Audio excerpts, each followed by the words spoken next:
Kill your phone already, Brody. We are live and ready, Mr. Mayor.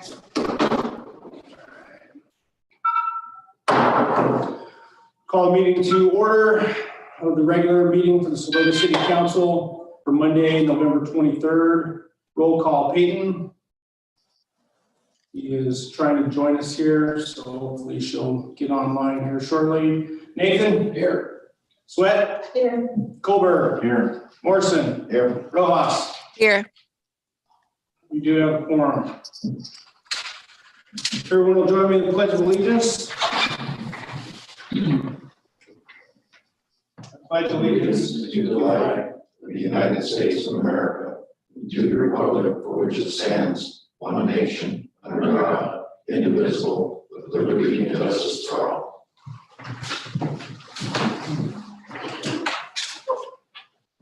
Excuse absences, we have none. Agenda approval. Make a motion to approve the agenda. Second. All those in favor? Nathan? Aye. Sweat? Aye. Colbert? Aye. Morrison? Aye. Rojas? Aye. Motion passes, agenda is approved. Item E, consent agenda. All items under the consent agenda are approved with a single motion, no discussion, and one vote. The council may request to remove any item for discussion on a separate vote. Does anyone request to pull anything out of this? I'll make a motion that we approve the consent agenda. Second. All in favor? Nathan? Aye. Sweat? Aye. Colbert? Aye. Morrison? Aye. Rojas? Aye. Motion passes, consent agenda stands approved. Item F, mayoral proclamations, we have none. Item G, public presentation prior notice. We have Erin McKittrick tonight, she is our HEA board representative. And Heidi, I'll turn it over to you. Yes, so Erin, I believe is on the line and here to join us. Give us an update on what's going on with the HEA. Hey, thanks for having me. Probably the thing that everybody noticed most recently is we're getting into winter storm seasons. I was out of power for a day and a half out here at Boone Lane, and there's not that much to say about that. The HEA does the best they can.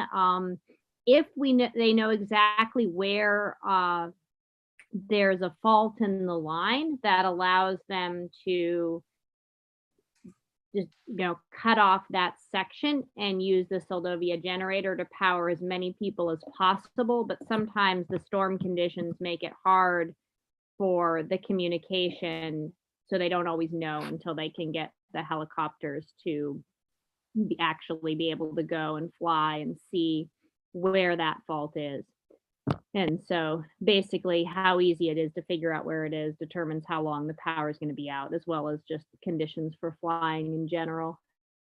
Other things, we had our board meeting a couple weeks ago, and one thing we talked about is that we are distributing about $3 million from the Paycheck Protection Program via the federal government out to members as an extra capital credit retirement.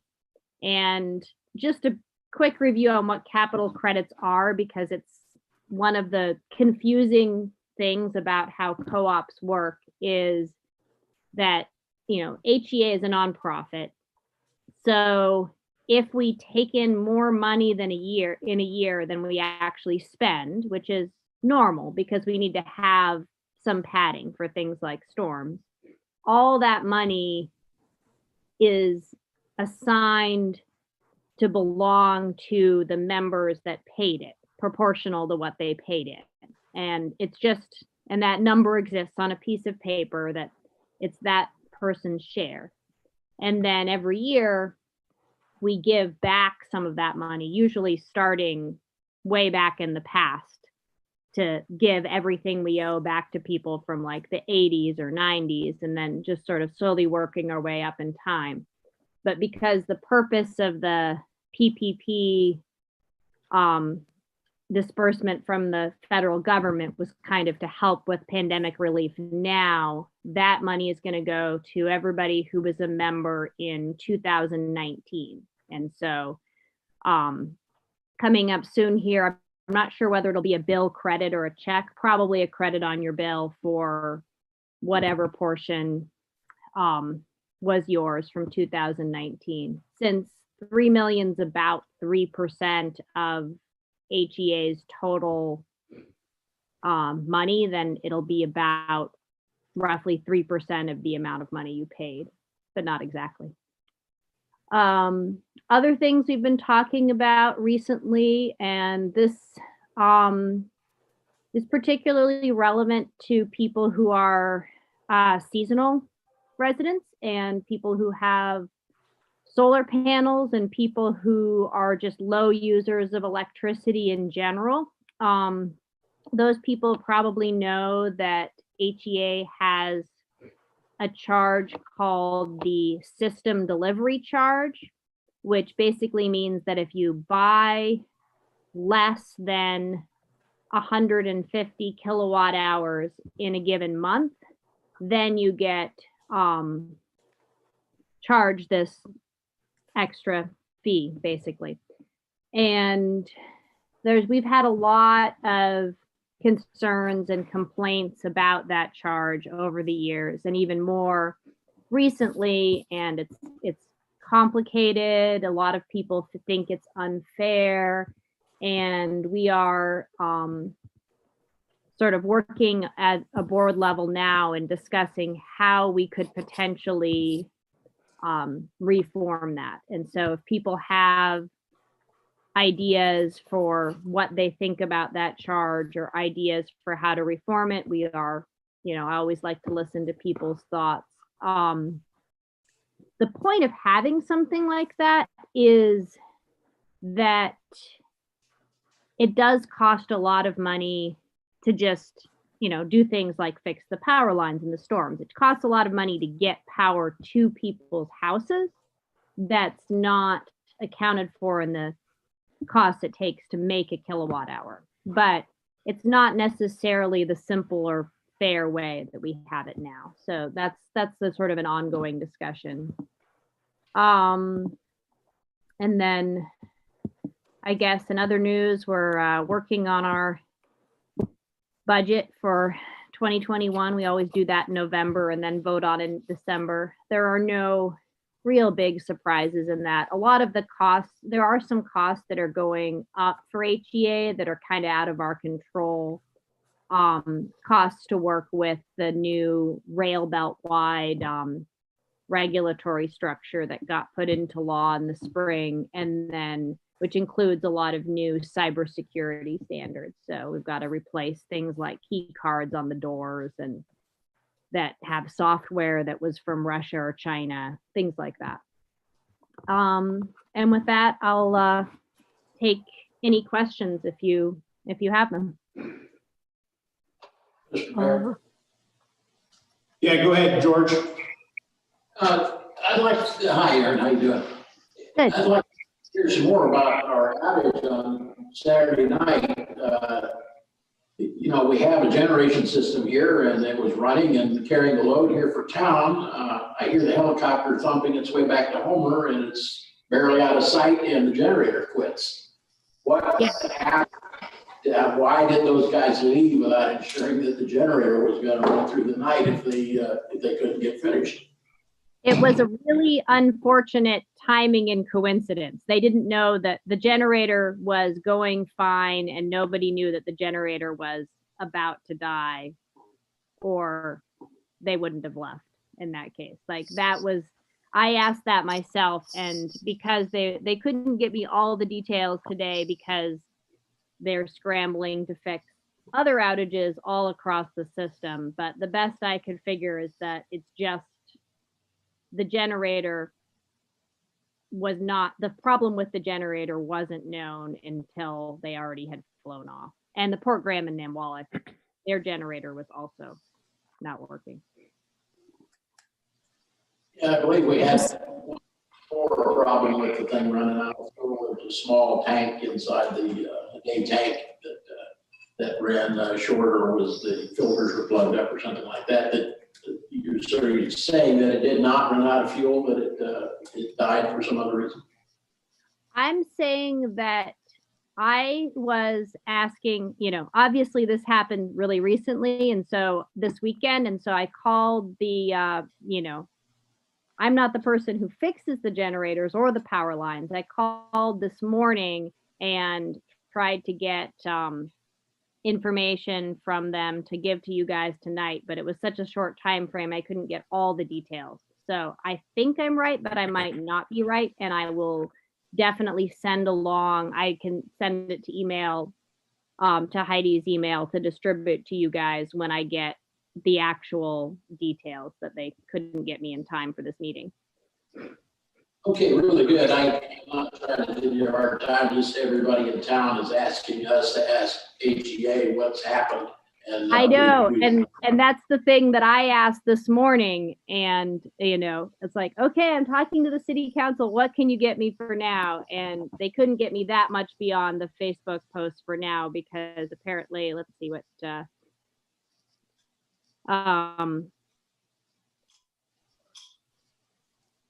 yeah, I guess that yeah, I don't have I can't tell you for sure, but I can tell you that I'm asking the same question and they will get me the answer, and I'll get it back to you. Thank you much. Mr. Mayor, if I may.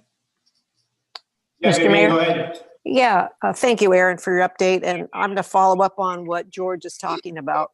I think it would be a good thing for PR with HEA. I mean, this has happened before. And for those of us who lived here a long time, our backup generator is nothing like it used to be. So we've lost our being able to provide our residents reliable service.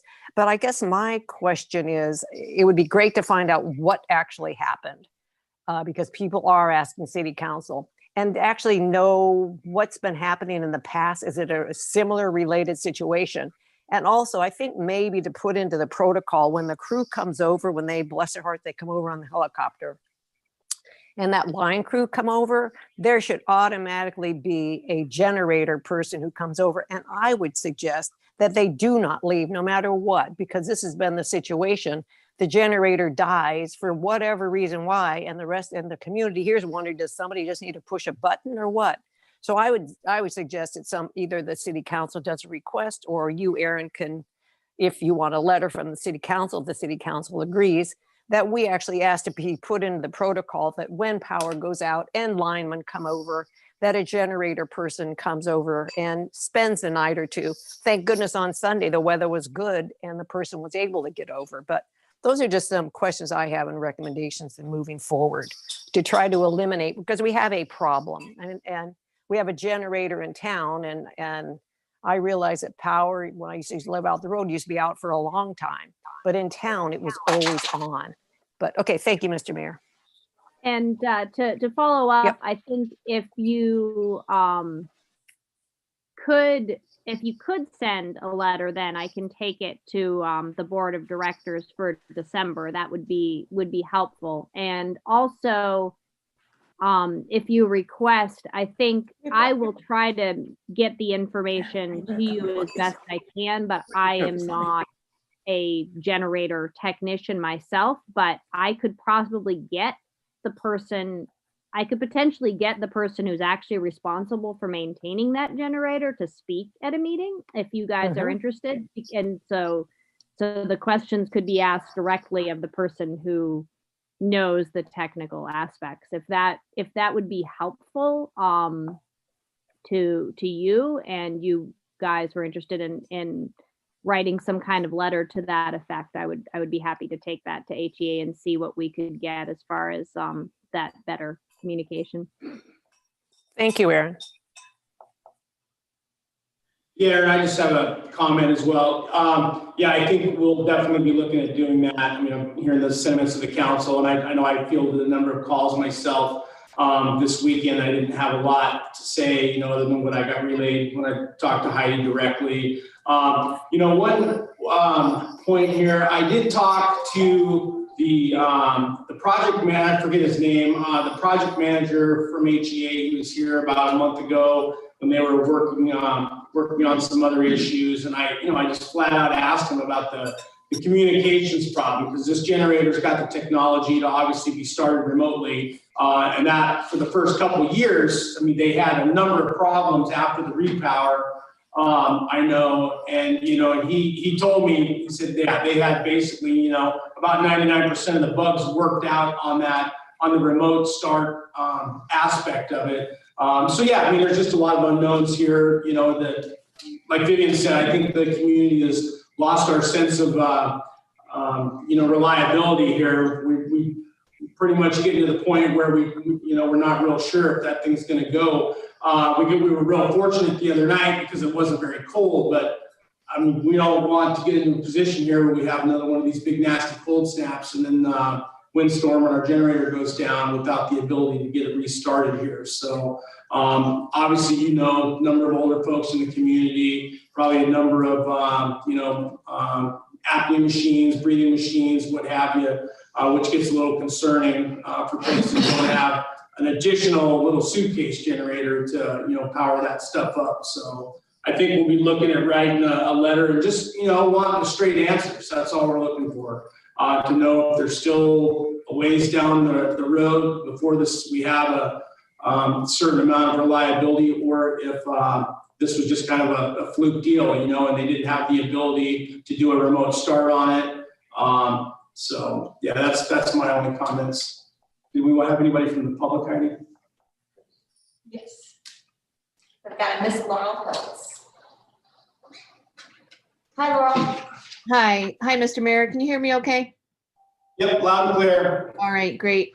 My encouragement to the city would be that with that letter that you ask HEA to provide data that documents the history with this generation system, that if they don't, well, for sure, if they don't have it, that we begin to track it ourselves, but looking at what events cause power outages in the community, how often is generation needed, and when generation is attempted, does it work? If it's on, does it drop?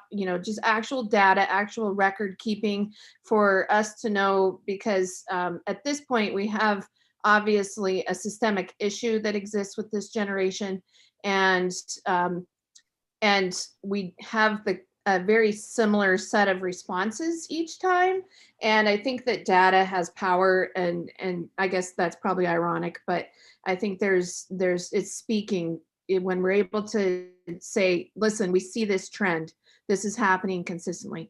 To be honest, and I'll say for Seldovia Village Tribe, we have been spending time on sharing education and knowledge about how to manage your own backup generation, because I do not believe that the generators are a reliable source of electricity for our community when there's a storm. So also getting that message out to our community and how to best access generators and how to take care of them. But perhaps, Aaron, in talking with HEA, there might be, again, and you may have spoken to this already, but there might be discounts or funding available for helping people, because I honestly believe every household in Seldovia should have a generator and it should be wired into their home.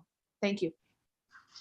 So thanks, Laurel, for that. I think that they're really good comments, and I agree with you about getting that data. I think I'm almost certain we have it, and I will do my best to bug the appropriate people and make a nice graph for you if I can. And also, as far as, I would really encourage, both either through letters or through calls. I will relay this stuff, but it's also pretty powerful if everybody hears it directly too. So I would encourage anybody who feels like they want to call in to our next board meeting on December 8th. There's a few minutes at the beginning that's set aside for member comments, and I can provide the phone number, and so you can just call and make your comment, and you don't have to listen to the whole meeting.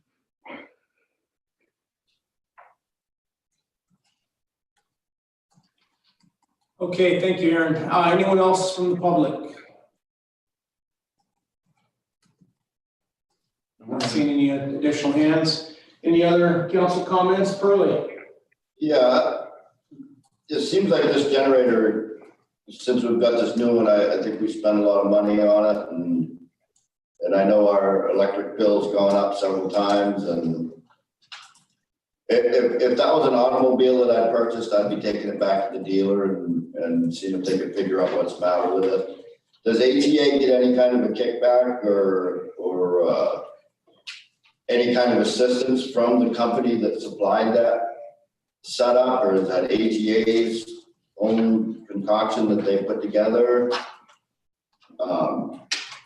And I mean, go ahead. I will look into, I don't know what our maintenance agreement is for that. I will say that what's going on with the Soldovia generator basically has no real impact on anybody's power bill. We just were doing our budget workshop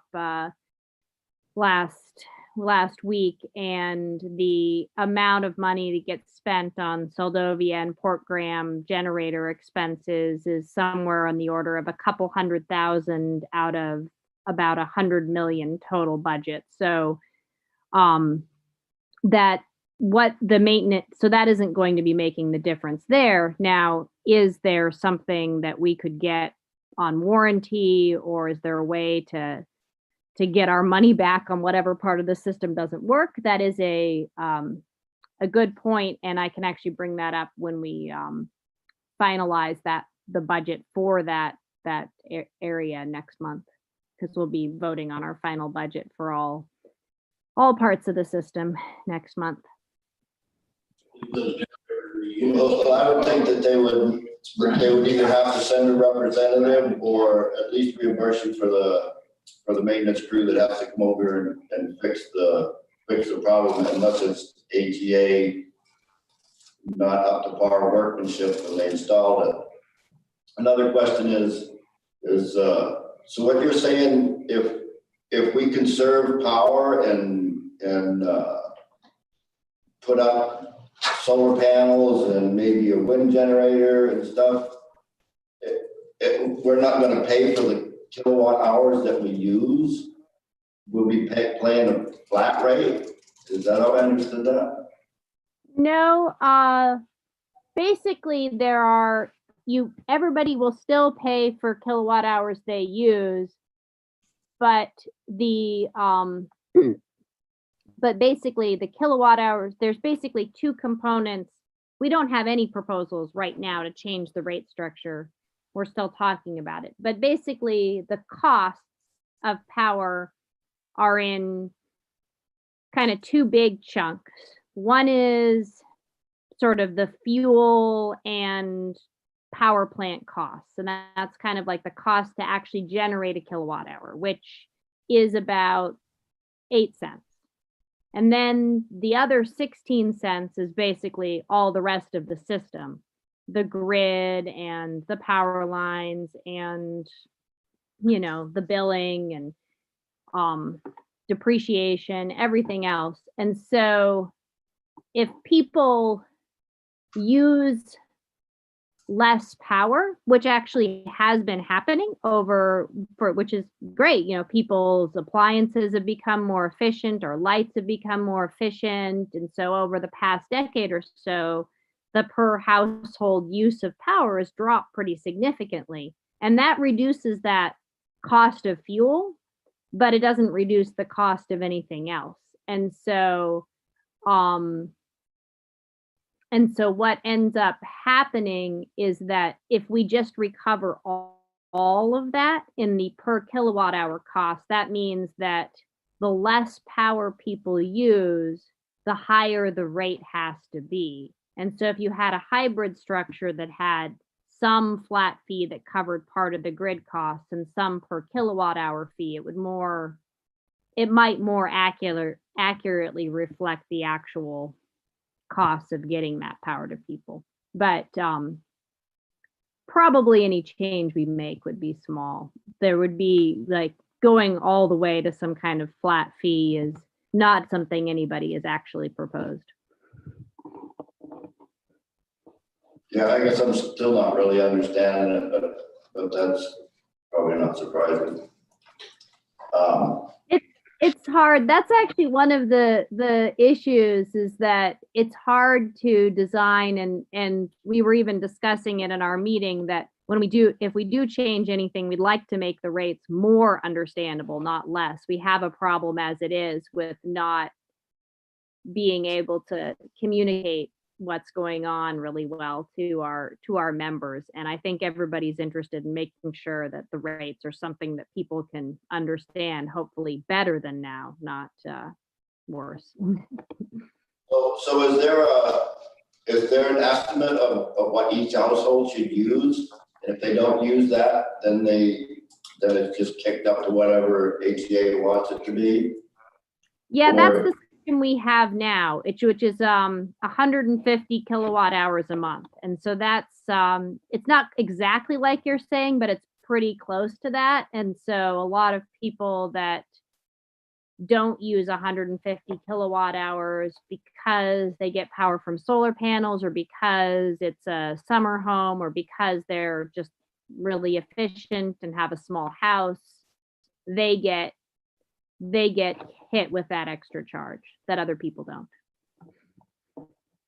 So the extra charge that we got hit with for this battery bank, that's, Oh, this is nothing to do. This is a charge that's been in place for over 10 years. That has nothing to do with batteries. It's something HEA put in place in, maybe not 10 years, in 2015, because they were worried that all the summer homes on the system were costing other people money.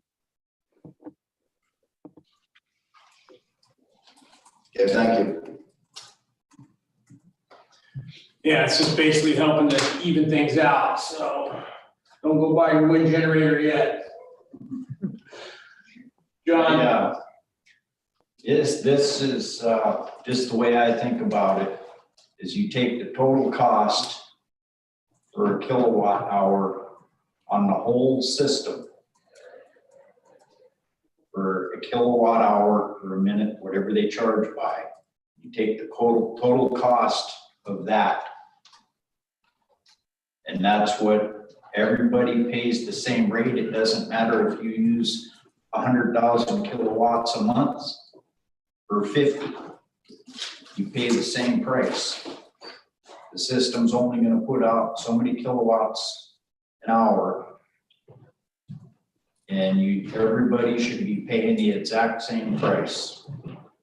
I think it would not actually be legal to do that across the board. You can for a certain class, like residential customers, but I think it's even against state law to not differentiate between the classes. Like the oil refinery gets they get a better rate for power than a house does. And the rationale for that is that they've only got, one short power line and one bill, and, for that immense amount of power. And so it's actually cheaper to get them power than it is to get all the houses power. And the laws say that you have to allocate the cost based on who's causing them, basically. So we wouldn't be allowed to charge Marathon, Tesoro, the refinery, the same rate as we charge a house. So that's kind of I understand the idea, but it's actually not even something we're allowed to do.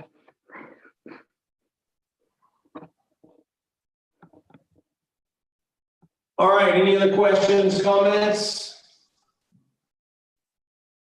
Okay, all right, Aaron, thank you. We appreciate your time. And yeah, we'll be getting together and submitting a letter from the city and the council And hopefully you can help us out with getting some additional answers going forward. Yeah, definitely. I'm Appreciate- sorry for the timing, that it was just that like today was not enough time for them to get me what I wanted to have for you about the outage. And that's understandable. So, okay, well, thank you. Thank you very much, Aaron. You're welcome. Okay, we'll move on to item H, public presentations for items not on the agenda. Looks like we do have one person from the public, Mr. Mayor, it's Ms. Laurel Phillips. All right. Hello, Mr. Mayor. Hey, Laurel. All right. Just a couple of things for stuff that's coming up in this next month. It's a little bit quieter December than we might have had in the past, but there are still a few things that are taking place for folks to be aware of. One is that the Arts Council will be hosting their Christmas tree lighting on Saturday, December 12th. That's going to be for the tree there in the Main Street Garden. I saw Jim putting up the lights the other day. That starts at 5 o'clock, and it's a time of just coming together and maybe some quick caroling and a photo, and then we will walk down the street over to the Seldovia Village Tribes Conference Center, where there'll be hot chocolate and some cookies for people to enjoy. So that is coming up on Saturday, the 12th of December, and boy, that's coming fast. Woo! Okay, so then, and then also in December, every year, Seldovia Village Tribe and Seldovia Bible Chapel partner together to put together boxes of food to take to households around the community. And we're looking at about 45 to 50 boxes that will be distributed that include turkeys and all the fixings for a Christmas dinner, plus other items of food that get collected through a canned food drive. And over the past few years, we've been including presents in those boxes for the households that have children. And so we thought this year, with just the way things have gone with COVID and seeing how the community has stepped up, that we would extend the opportunity for people to be involved in sponsoring a gift for a child. And so I did put that announcement in our SVT Community News Facebook group, and I'll post it down probably at Tata's. It's hard to read flyers at the post office anymore. We don't hang out inside there very much, and so we'll put it at Tata's. But if anyone is interested in sponsoring a gift for a child, the best bet is that you buy a gift, wrap it, and drop it off before the distribution. Or if you need, if it works best for you, you can donate $20 and we'll take care of that gift for you. But we just want people to be a part of that giving spirit this Christmas. So those are the things I have. Thank you, Mr. Mayor. Thank you, Laurel. Appreciate it. Anyone else from the public? See no hands at this time. No hands. Okay, thank you. Committee and advisory board reports. I see none. Heidi, is that correct? None that I'm aware of, Mr. Mayor. Okay. Takes us to item J, public hearings. Item J1, resolution 21-15, a resolution of the City Council of the City of Seldovia, Alaska, approving City of Seldovia participation in the RCAC ArcGIS mapping water and wastewater system project, and authorizing the purchase of materials and supplies needed. Go ahead, Heidi. Yes, thank you, Mr. Mayor. This resolution is on page 8 of your regular packet. And then following it on pages 9 and 10 is just that layout of what the mapping program is asking. And it does mention the few materials that they would be required. And so they're asking for these materials to be purchased by the city. You can see it's an Apple iPad, the case, this bad elf, GNSS surveyor, a high visibility vest, traffic cone, as an example, if that's needed. So it would be just the equipment needed, and then whatever time our personnel puts in, whether they go out in the field with her, when she's training them, all of those things will add up and go towards the 10% match. That's all they're asking is for our time and these items. And with that, they'll send a personal representative, it'll be Evelyn, who's at the top of this page who I spoke with. She would come to the community and spend some time and go through and map both the water and the wastewater systems for the community. And put that up into that ArcGIS program, and then teach somebody how to add data points and how to use the program. At the end of the year, it is $400 each additional year to use it, but if we don't choose not to do that, then they said they will print and supply us with all that mapping of all the maps of the work that's been done. So we would have updated maps in the city office. Awesome. All right, we'll open it up for council discussion, comments. John? That'll map the location of all our sewer lines and water lines throughout town. Correct. I think that would be great to know exactly where they're at and at what depth they are and all that. So as you found out, Mr. Mayor, they aren't where they're supposed to be. I think lots of us have found that out. Yeah. I think it'll be a worthwhile project. Okay, George? And there was a fee schedule on this that cost a certain amount in the beginning, and then a monthly fee, I think, and then at some point we could withdraw from this, keep what we had and make changes to it ourselves. Is that essentially correct? So for the first year, it's free. Okay. And then besides the equipment that we're purchasing and our time, and then after that, it's $400 a year. That's an annual cost. And that would allow us to keep the program being able to maintain and change things as needed. But if we don't want to keep the program, then we can let it go before that subscription comes into place and just have maps and have a paper data. That sounds reasonable to me. Bobby? Who would then, if we decide to keep that program, then who does the changes and adds things and stuff? The person that they trained Yeah. to you, okay. So I assume that'd be someone at the city, most likely. I imagine that it'd probably be best to have somebody in admin and somebody in the field both trained on it. That way, if you lose one person, you still have somebody with the knowledge that can help carry it through the organization. Is what makes sense to me. She didn't put a limit on how many people can be trained, so the more the merrier. Okay, so I see we have like $1,200 to $1,500 in equipment up front that needs to be purchased. And then, so in terms of the overall 10% match,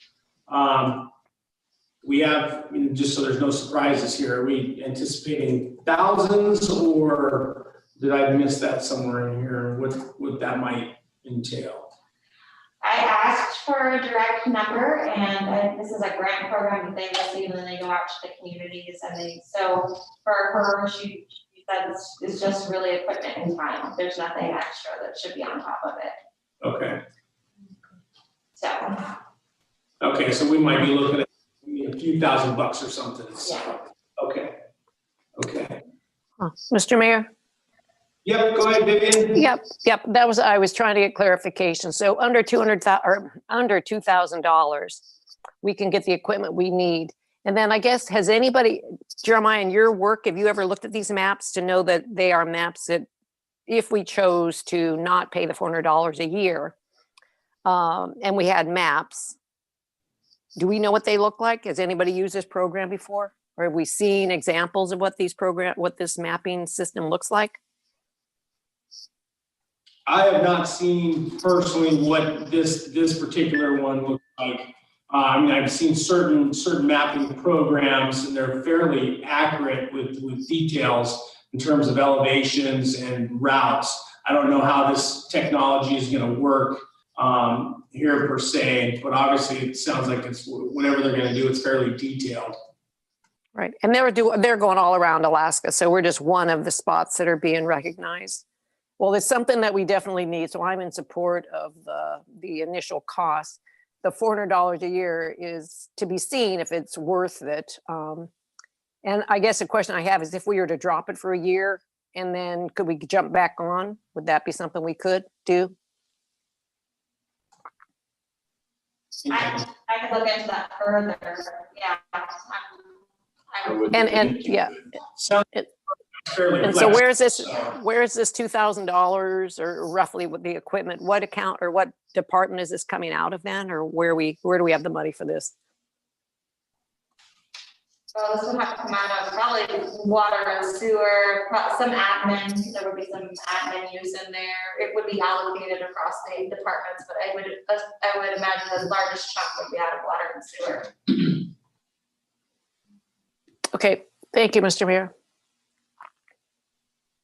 George, And what exactly is this equipment? Like ground penetrating radar, we're gonna do this survey ourselves and then dump it in a computer? What are we paying for? For our $2,000? So she'll do the survey. And the Bad Elf, she did talk to me a little bit about that, and I wish I should have taken notes. But that it says in here that it enhances the accuracy of collecting points of data. And the system is used with a tablet or phone, and that's why that's connected to the Bad Elf. So those items would stay here. The city would be purchasing them, and then they would belong to the city, because that's how we would go forward in the future and use those items. So that we could update our equipment or our maps ourselves with that same equipment. Correct. You change them or add something. yeah, it sounds like you can, obviously, if there's a new data, anytime there's a new data point, you would enter that in. I mean, if the guys are laying new line, or they happen to find an old line, or maybe they find something that didn't even get mapped, which is highly possible in this town. Yes. So, Made out of wood. yeah, I think anything that we could do to help ourselves with this, if it's not gonna be an astronomical charge, would probably make sense, so.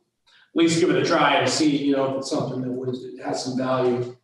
Maybe we could look at a sample map from someplace just to make sure we know what we're getting into. And the other question is the reliability of this system. I mean, what a dream if they can actually mark and find all of our water sewer lines in Seldovia. I don't know if they just go with a metal detector or whatever detector they use and find every single point in this town, which is amazing. But I guess my question is, I want to make sure that we're getting what we think we're getting. And somebody who knows about this organization probably could answer that, or maybe it's in front of me and I'm just being skeptical about it. I don't know. Thank you. Heidi, is this something they need an answer on like right now, or is this something we can get a little more information and then bring it back at next meeting to take some final action on Sure, with some additional information? sure. Okay. I'll see, and I can see if she's available at the next council meeting. Okay, yeah, I Yeah, think if there we you can get a couple, maybe some sample maps and just get a little bit understanding of the technology, better understanding of the technology that they're actually going to use to find the lines down there, that might put our minds at ease a little bit more. So, John, you got a comment? Yeah, some of the stuff the electronics, they could put in a little plug in the line, run it through the line, and it'll tell you elevation, direction, every single thing in there. Like a pig. From here to Anchorage, and you could run it around and loops up and down the mountains, and it'll track every single change in there, the distance from where you started from. And they can drill from here and hit a 1-inch little circle 10 miles away if they want. Yeah. It's the mapping technologies there. Just depends on what they use. I kind of like the idea because I think they can be done fairly quick, I think. Did she give you an idea, Heidi, of the time frame that would be involved to come down and do the mapping? It sounded like it would only be about a couple of days for her to be here. She's wanting to jump on it now before it freezes and there's too much snow and travel becomes a problem. But it doesn't sound like it would take her very long to be here. Okay. Interesting. All right. Let's see, is there any other council comments? Okay, anyone from the public? I see no hands at this time. No hands, all right, we'll bring it back to council to make a decision here on what we want to do with this.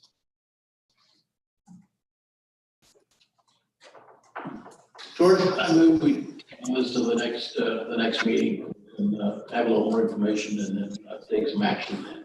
Okay, do we have a second? Second. Okay, so we have John with a second. So there's a motion on the table to table till the next meeting, and all those in favor, Peyton?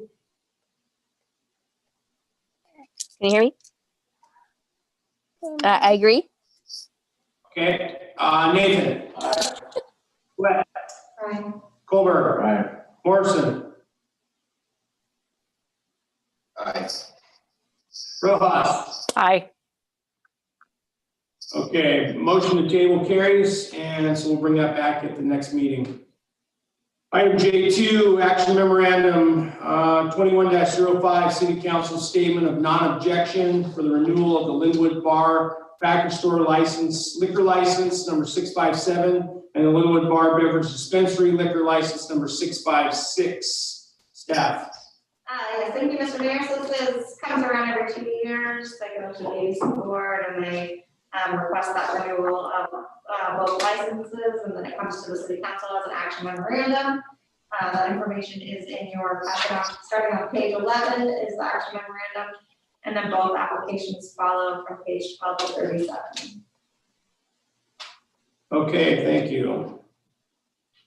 And I would just make one quick, before we jump in, that I did see on pages 36 to 37 are the both approvals from the Kenai Peninsula Borough. So this has gone to the borough, now it's up to us at the local level. So go ahead and open it up to any council comments.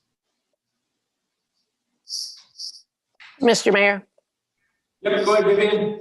Yeah, I think this is something that we just follow up and go through. I think the application is all in order, and I'm in favor of moving forward with the license renewal application in support of. Okay, thank you. Any other comments? Be the same, yeah. Okay. All right, we'll open it up to public. Any other comments from the public? I see no hands at this time. No hands, no comments from the public. All right, we'll bring it back to the council for final action. I would just make one comment too. Yeah, I would agree that this is a housekeeping measure. It has gone through all of the proper channels. Licenses are in order. Obviously, there's about 20 pages here in the packet with every piece of documentation. If you want to read it, it's there. And again, the borough has already gone through their due diligence and passed this as well. So, all right, what are the wishes of the council? I'll make a motion, Mr. Mayor, that we submit a letter of non-objection to the application or whatever we're required to do. Second. Okay, we have a motion to approve and a second. All those in favor, Peyton? I'm in favor. Okay, I think that's a yes. Nathan? Can you hear me? Yeah, we've got harmony. You were broken just a little bit. Okay, Nathan was an aye. Sweat? Aye. Colbert? Aye. Morrison? Aye. Rojas? Aye. Okay, motion carries and action memorandum 21-05 is approved. Item K, unfinished business, consideration of placement of small business economic development rental buildings, vacating the right-of-way / legal and economic plan. Heidi. Yes, thank you, Mr. Mayor. So this will be in your laydown, starting on page 7 and 8. as an informational memorandum with the previously discussed building placements and a few pictures for guidance, if that helps in the discussion process. And then following that on page 9 and 10 is a proposal, a rental option proposal that encompasses a payback plan that with that 3% interest that was discussed previously. That was never put into the motion or fully approved, so I don't know if that's what direction the council went, but that sounded like that was like the direction that Cassidy was pushing for. So I included that, and that's definitely something for council to consider. But those different price options start from $500 a month, go up in $50 increments to $700 a month, and include 3 or 4 month lease options for your consideration. This is not an exhaustive list, it's just a beginning point to show how long it would take to make those payments back into that account. But certainly it's just a start in that direction. You guys can take it whichever way you want. Okay. Thank you, Heidi. All right, we'll try not to get this too complicated here tonight. There's a few pieces of information that I guess we're looking for. So we'll open it up to comments here by council, and then we'll just kind of work through this one thing at a time. Bobby. Mr. Mayor. Okay, I wanted to just say a couple of things. I had to write it down so that I wouldn't forget it. So, Mr. Mayor and Council, tonight I'm asking you one more time to consider a vote to place the small harbor buildings somewhere so that we can move forward with getting them ready to rent. It is my opinion that they stay where they are. Finish them inside, put them out there for people to view, and get them rented. It will also be cheaper and easier to obtain electricity if they stay where they are. Hopefully the interest will still be there. That being said, I agree with the plan to develop the lot by the boat ramp. But we should wait until we do the city-owned land management plan. Then we can look at all city-owned lots and come up with a solid plan and what we would like to see done with these lots.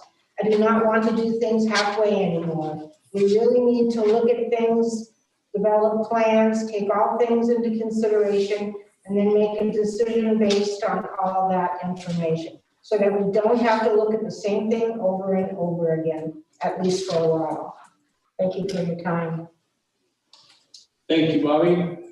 John. I agree with Bobby. I think we should just leave the buildings in place. Get them set up, finished, and rent them out. It's a starting point that we can move forward from. Trying to decide if we want them here, there, or somewhere else. They can always be moved in the future. But until we get them set up and rented, you won't really know what's gonna happen with them until after the first year or two. It might turn out to be a great thing, or it may not. You have to start at some point, and where they're sitting is a good place to start. Okay, thank you, John. George. I'm in support of that entirely. I think they're in a good place. We need to get cooking on them. They should be all set and ready to go by spring, so we can start getting some revenue out of it. Okay. Mr. Mayor, Curly. whenever you get a chance. Hey, next here, Vivian. I also agree with Bobby. I think we've kind of gone full circle. We're back to where we originally started from. I think it's the best spot for them. One thing I haven't heard discussed is how much area goes with them. Say somebody started a greenhouse down there and selling potted plants. How far can they extend out into the parking area? I know that's something that eventually we'll have to figure out. But for what we're talking about right now, yes, I'm in total agreement that that's where they ought to be. It's going to be cheaper for the electrical. The pavilion will benefit from the electrical. I think it's as much as it's going to be a win for that. Yes, I'm in agreement. Okay, thank you, Curly. Let me get to Vivian here, and then we'll get back to you, Bobby. Go ahead, Vivian. Hi, yeah, I am, as you know, in support of the rental buildings, totally in support of it. But my point has always been, and I am definitely in support of keeping them where they're at in this part of town. The other end is just too expensive. So my point is when we have as a city the option, as a city, to preserve our natural beauty as I see it, when you look out, I want to see the waterfront. I want to see the view that we have that not only draws visitors, but draws all of our eyes out there. So that's where I was always coming from. We have this unique situation and attractiveness that we try to share with all. And if we can set the buildings to lessen the blockage of the harbor and the view, that's all I've been trying to bring forward. And so if we can look at that for future reference and for the here and right now, but I agree with everyone that it's time to get them decide where they should be. And this definitely makes the most economic sense without a doubt. And but to turn them 90 degrees again, so they look at the harbor, so people see the doors. But I think also that we can, if we remember that with the stroke of a pen from the city manager, that's all it takes, a stroke of a pen to encroach 10 feet or some amount of that 40-foot right of way, to me is not a big deal. Should not be something that ends up because we don't take advantage of that little bit of extra footage that we have. Remember, that's a 40-foot right of way. That's a lot of space there. If we use 10 foot of that, set them back a little bit. I think there is no problem in doing that. I don't see. And again, I have to reinforce my whole concept with this is saving. As a city, we have the chance to preserve what we have, and not only this lot, but when, as Bobby mentioned earlier, when we start reviewing our lots around town and usage, that's something that we need to look at. So I'm in full support of keeping them where they're at, moving them so we don't block the harbor view as best as possible, and move on with the project. I really think that we could use the part of that right away and think about, as a city council, thinking about the preservation of what I enjoy about being here and what people walking by enjoy about being here. Okay, thank you, Mr. Mayor. Okay, thank you, Vivian. Mr. Mayor, if I may. Yep, go ahead. So I am in support of keeping the buildings where they are. I would just add, I guess to mirror what Bobby and Vivian are saying about future considerations. My questions are, what have we as a city looked into for the beautification of that lot in expansion of having those buildings there? Is our end goal to have something like what the Spit has? Are we going to add maybe a boardwalk along the rock wall? Are we going to allow some sort of, I think Pearlie mentioned some sort of easement around each building so people can add seating or plants, or, what are we going to do to make those buildings not only more aesthetically pleasing, but also more accessible to people to stop and mill around instead of just standing in a parking lot? A lot of the people that come here for the day are elderly, but there are also a lot of people coming with small children. And I think that's something that I'd like to see added to paper as we go forward with the plans for these buildings. And maybe you guys have discussed that, maybe you haven't. But to get back to the initial point, I agree. I think they should stay where they are. And those are my thoughts. Okay, thank you, Harmony. I guess I'll take a stab at answering a couple of those. So this thing started, there was the initial packet. We had it was an economic development proposal. Bobby came up with a plan. The council talked about it here. We're going on 2 years now. I think, all things, anything and everything are basically on the table with this. But like anything, it's going to be baby steps, and we got to figure out, like everyone's talked about, what's going to work and what's not going to work. We don't want to put a ton of money into this, obviously, if it's going to be a flop and it's not going to work. I personally am not convinced that area is the right area. I think after thinking through and looking through it, I hope in the future we can consider down by the boat, that piece of property down by the boat launch. But I also do agree that I think it makes sense that we need to go back, look at our land use management and make a decision, you know? These are right in the middle, you know, of a parking lot. What's the priority? Maybe parking's not the priority. I know that's also another heated conversation that we don't necessarily want to get into. So, but to answer some of your questions, Harmony, I mean, I can envision a cute little, you know, boardwalk thing. I think we all can, you know, with a few, you know, thriving summer businesses on there and stuff for, you know, what tourism we do get for people to do. So, it's gonna be baby steps, and we'll see how it all shakes out here. So, what we'll do, let's open this up to see if there's any comments from the public, and then we'll bring it back to council, and then we'll try to work through what we actually need to do in terms of motions to get this done, so we don't belabor this anymore. So, anyone from the public have any comments? We don't have a hand. We have Miss Crystal Collier at this time, Mr. Mayor. Okay, go ahead, Crystal.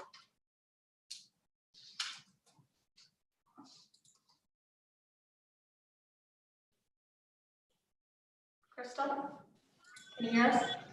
Oh, I'm sorry. Excuse me. Can you hear me? Can you hear me?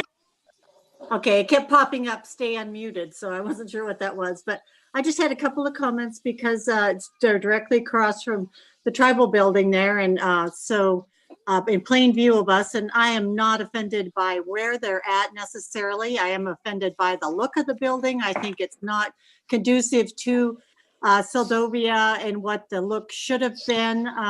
But I've already expressed that, and I know that can't be changed. And I think you should definitely consider a different location for them, mostly because I think, as Pearlie said, how much property does each person get with their little thing that they're renting? And that will be encroached, the parking will be encroached upon fairly quickly with people pulling up to those shops. So the people that use the harbor, and because we're right across the street, we see a lot of use of the harbor parking throughout the summer and into the fall. And so you're going to have a parking issue fairly soon on that. The other issue I have is if this was created for economic development, I think it'll be soon to see that that is not what it will produce. So an economic development for the city of Seldovia would be taking some of your lots you have, your vacant lots, and selling them and allowing somebody to get them on the tax roll and pay you taxes each and every year. Not only that, but it would be most likely have to be a year-round business, and that would provide additional resources for the community. These look like they will probably be a summertime little huts or shacks or whatever you call them, but you know, they're not going to be winterized. It doesn't look like. It looks like quite a bit of money is going to have to go into making them usable right now without insulation or interior sheetrock or lights or wiring or anything else. So I think you're going to probably end up spending quite a bit of money on this when you could have just picked a few lots, sold them, and encouraged economic development in that way. So thank you. Okay, thank you, Crystal. Any other comments? See, we have one more hand. I guess we have Miss Laurel Hutz, Mr. Mayor. Go ahead, Laurel. Yes, thank you, Mr. Mayor. Perhaps you have addressed this at a different time, but what would the plan be then for snow removal, knowing that the plows tend to come around the corner by Vivian's, push the snow straight into that parking area and towards the water? So are they going to have to take a turn, another turn, in order to get the snow to the bank? I'm just not sure how that will happen. Thank you. Yeah, Heidi, have you guys talked about that yet with Jordan, John, and all, or? We did speak with it with the previous maintenance, Charles and John, and I don't, if I'm remembering correctly, I don't think there was a problem with snow removal. They would just move it beside it. But I can discuss that with them and make sure. Okay. Okay. Any other comments from the public? Okay, we'll go ahead and close public comment. We'll bring it back to council. Bobby, did you have another comment there? Well, I just have a comment to Pearlie's comment. The idea is just the rental of the building. If somebody wanted to, do bike rentals or something, obviously they have a little space there to put their bikes and stuff, but there's not gonna be a greenhouse or anything there. There's not enough room for that, It's just, so it's just strictly the building. And a little space for whatever space there is. So, Okay, so I want to get down to the brass taxes. Right now, where it stands, the action from last year was that those buildings are where we agreed to under the motions. Is there anything else right now? What we've got before us is there's three things to talk about. Consideration of placement. So they're placed where they are unless someone wants to make a motion to move them elsewhere. Is that correct? Correct. That's the way I understand it. So someone would have to make an affirmative motion to move them somewhere else. Let's do this one thing at a time. The second item here as part of this is a discussion about vacating the right of way. And you guys went through that last meeting. There was the recommendation by Levesque Law Group. Basically what came out of that is probably the most sensible thing to do is to just go ahead and have, if someone wanted to do that, or if the city felt that they wanted to do that, or the council, to go ahead and encroach on our own property with the, like Vivian said, with a stroke of a pen from the city manager, since it's our own property. So again, if someone wants to move the building, so those two things come hand in hand. So we need a motion to move it, and whether it's to somewhere else or within that right of way. And then the third thing that we haven't had much discussion on, and we should have a little discussion here before any motions start going, is the economic plan, which staff had put together, talking a little bit about the seasonal rates on the table there between $500 and $700 a month. And there's a 3-month, 4-month scenario, and then years to pay off at either 3 months or 4 months of summer. Obviously, the way these are looked at right now is they're, most likely summer seasonal businesses, and unless somebody had some other ideas. Obviously, the idea is that the council's going to take a look at this and see what we think we want to do to test the waters, and then we'll jump right into the normal leasing process. You guys will have an application. Someone will come in, talk to the city, and we'll just go from there.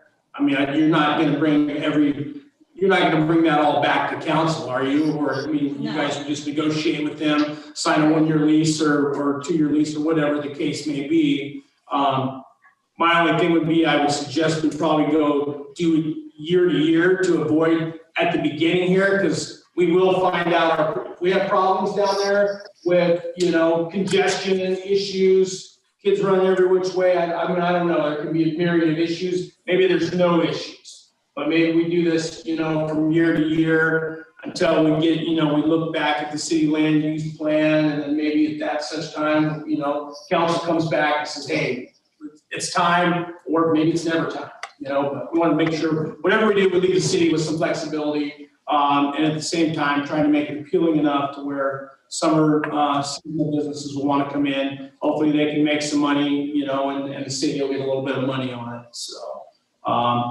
yeah, that's all I have. I guess I'd like to hear a little bit of discussion on what you guys think on the rate structure here.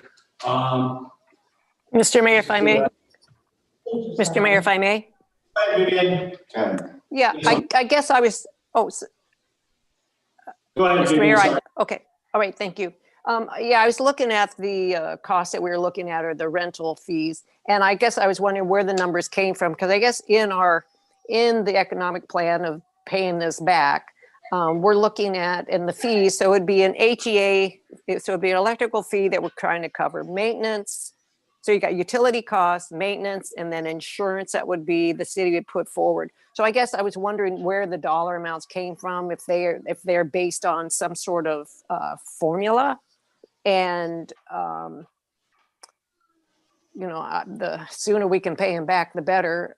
So those are the concerns I had. I guess I wanted some explanation about how those dollar values were come up with. And then also, as far as the business application, we already heard this evening that there is some question about how much area is each business going to have. So I think probably either a group or the city, the staff needs to come up with what criteria by the city is going to be allowable and how much space each little building would provide to the renter. I think that little conversation needs to come up, and maybe the city office already has that in mind. So my question is, how do we come up with the dollar value? And then a business application probably needs to have a criteria written on down so people understand what they're renting and how much space they're getting for their rent. Okay, thank you, Mr. Mayor. Okay, Vivian, thank you. Heidi, you want to take a stab at that on like Sure. where those dollar figures came from on the 5? And I think Vivian's talking between the 5 and the 700, the increments, right? Correct. Yes. Yes, so the thought process behind those building prices, and I did even jot a note on it, and I meant to include that in the packet, I'm sorry, was mainly that payback plan. How do you get that investment back into the fund that it came from? And with that 3% payback plan, the idea is that the utility is on top of that. The monthly charge would go back to the lease person. And then the charge through the winter, I guess, would go to the pavilion, unless you wanted to incorporate it somewhere in there. That's definitely, the pavilion would have, I imagine they'd all have their own meters. So it would just be the base rate charge. You could put that back into the plan for each building if you wanted. I mean, there's ways to adjust around it, but there shouldn't really be any electric usage in the winter. It would just be the base rate, correct? So summer, the utility charge goes to the person who's leasing. All the other extras is gonna go to them, besides insurance, which we do need to get that quote back from our insurance company, what that would be to add those buildings, but regardless, you're gonna have to insure them because they're an asset. So that needs to be taken care of. Heidi, can I just interrupt you real quick there? And then if there's businesses in there, they're gonna have to have their own general liability policy as well. Correct, and so that space, their liability, what of the extra costs, that all comes in the lease. So with Soldovia space, for instance, right now, the people that are in that space have a lease. They'll have it for 1 month, they'll have it for 6 months, they'll have it for a year, but there's a lease contract that's negotiated, just like we did with the city manager, just like we did with the police officer, and all those terms come to it. So if somebody says, if Joe comes to the city office and says, hey, I wanna rent this building, but I need the space beside it, I need a 10-foot space for a bike rack, you incorporate that into the contract, into the lease. This is how much space that you get. This is what your business plan is. They should have a business plan that accompanies that. And those keys are worked out in-house per customer, because you're not going to be able to think of every business plan and every use for those spaces here in this council chambers. So that's where the admin steps in and evaluates. The big consideration really is just how fast do you want to put that money back? How much money do you think you'll get for those buildings? You know, can you get $500 a month? Can you get $700 a month? Can you get it for 4 months or 3 months? You know, that part too, I would suggest leaving the length of the lease loose, because it's going to depend on the building, going year by year. But really the consideration, I think, is the price, is that rental, how much it's going to be a month, plus utilities. Yeah, utilities are on top of it, so that goes without saying, so. Okay. Vivian, did that answer most of your questions there on that? Yes, thank you. That did it. Thank you very much, Heidi. Mr. Mayor, Okay, George, go ahead. I think we should remember that this is an economic development plan. Yes, we want to get a return from this, but also we want to make it, economically feasible for a small person to get started. I think that's what we're talking about. It's a starter setup here. What I'd like to do is break this into pieces like we did some other things. We've got 3 or 4 decisions that we can make right now. In the future. So I put this into a motion form if we need a motion, but I think we should make a decision to get power hooked up to them. And $4,000-5,000 left in this account to do some of this. Yep, yeah, there's still a balance in the account. So if we get those 2 or 3 things done, then next meeting, we can talk about another part of this and another piece of the pie later down. We just seem to get mired every time we get into this. We're talking about stuff that's gonna happen years from now. Let's do what we can do right now. Okay, thank you, George. Okay, well, that's kind of what I was getting at originally too. So, I mean, there's basically 3 decisions on here. So I guess at this point, let's just throw this out there. So for the first part of this is, right now, the buildings are where they are. If someone wants to make a motion to move them, we're gonna need to have a motion, a second, and a vote. So at this point, let's go ahead and see, does anyone care to make a motion? Yes, Mr. Mayor, I would. Okay, Vivian? Yes, Mr. Mayor, I would like to make a motion that the city council consider and move forward with keeping the buildings, using the lot that they're on, but actually doing an encroachment in the right of way, which would be an act of our city manager. That's my motion. That's my preference. Thank you. Okay, so okay. No. Just so I'm clear, you want to keep them where they're at with your motion, keep them on those lots, but you are saying that you want to encroach them back to the south, onto the city lot. Correct. I would like the buildings to utilize both the right of way, perhaps 10 feet, 15 feet of the right of way, turning them and backing them back a little bit, which would then support the area in front of them. And I forget, Heidi, every time if that's lot 5 or 6 that we designated for economic development. Whatever number. 6, but let me double check. on my 6, motion. yeah.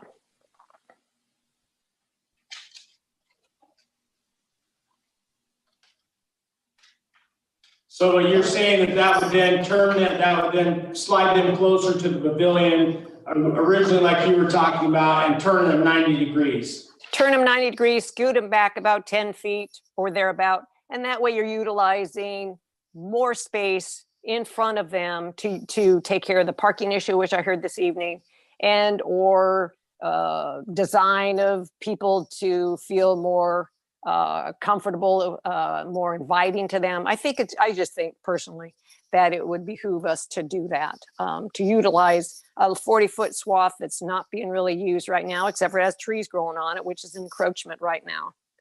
But so that would be what I would suggest. We keep our economic lot number 6, Heidi, is that correct?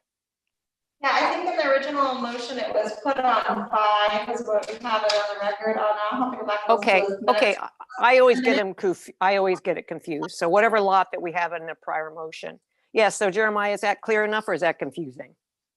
Yeah, I think just to clarify that, so on page 7 of the laydown, there's the 2 pictures there where it says current placement, and then there's the second one where it says Vivian Rojas's proposed placement, which is exactly what she's saying, turns them 90 and slides them closer over into the right of way. So, yeah, I mean, I'm pretty clear what you're looking for, Vivian. So Yeah. what we would need now is a second.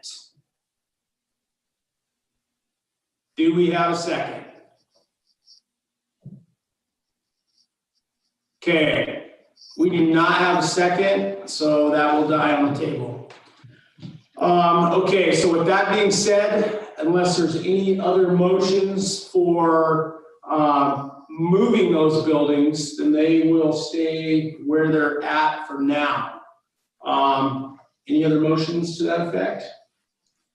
I'll make a motion to leave the buildings exactly where they are. Not encroach on the easement. No, we don't have to do anything. That's already, yep, that's already the done deal. So, okay, so with that being said, then let's move over, let's move on then to the economic plan portion of this. What do you guys want to do with this? Do you want to do one of the numbers on here? Do we want to leave it open-ended for the staff to negotiate a lease? What's your thoughts? George? Well, I think if we're gonna go out and solicit someone to rent these things, we're gonna have a number to start with. It'd be kind of hard to just say, yeah, we could go wrangle with the city manager about what you're gonna pay for this. You're probably not gonna have a very good response, but I think the numbers are in the ballpark. I mean, they are little bitty things.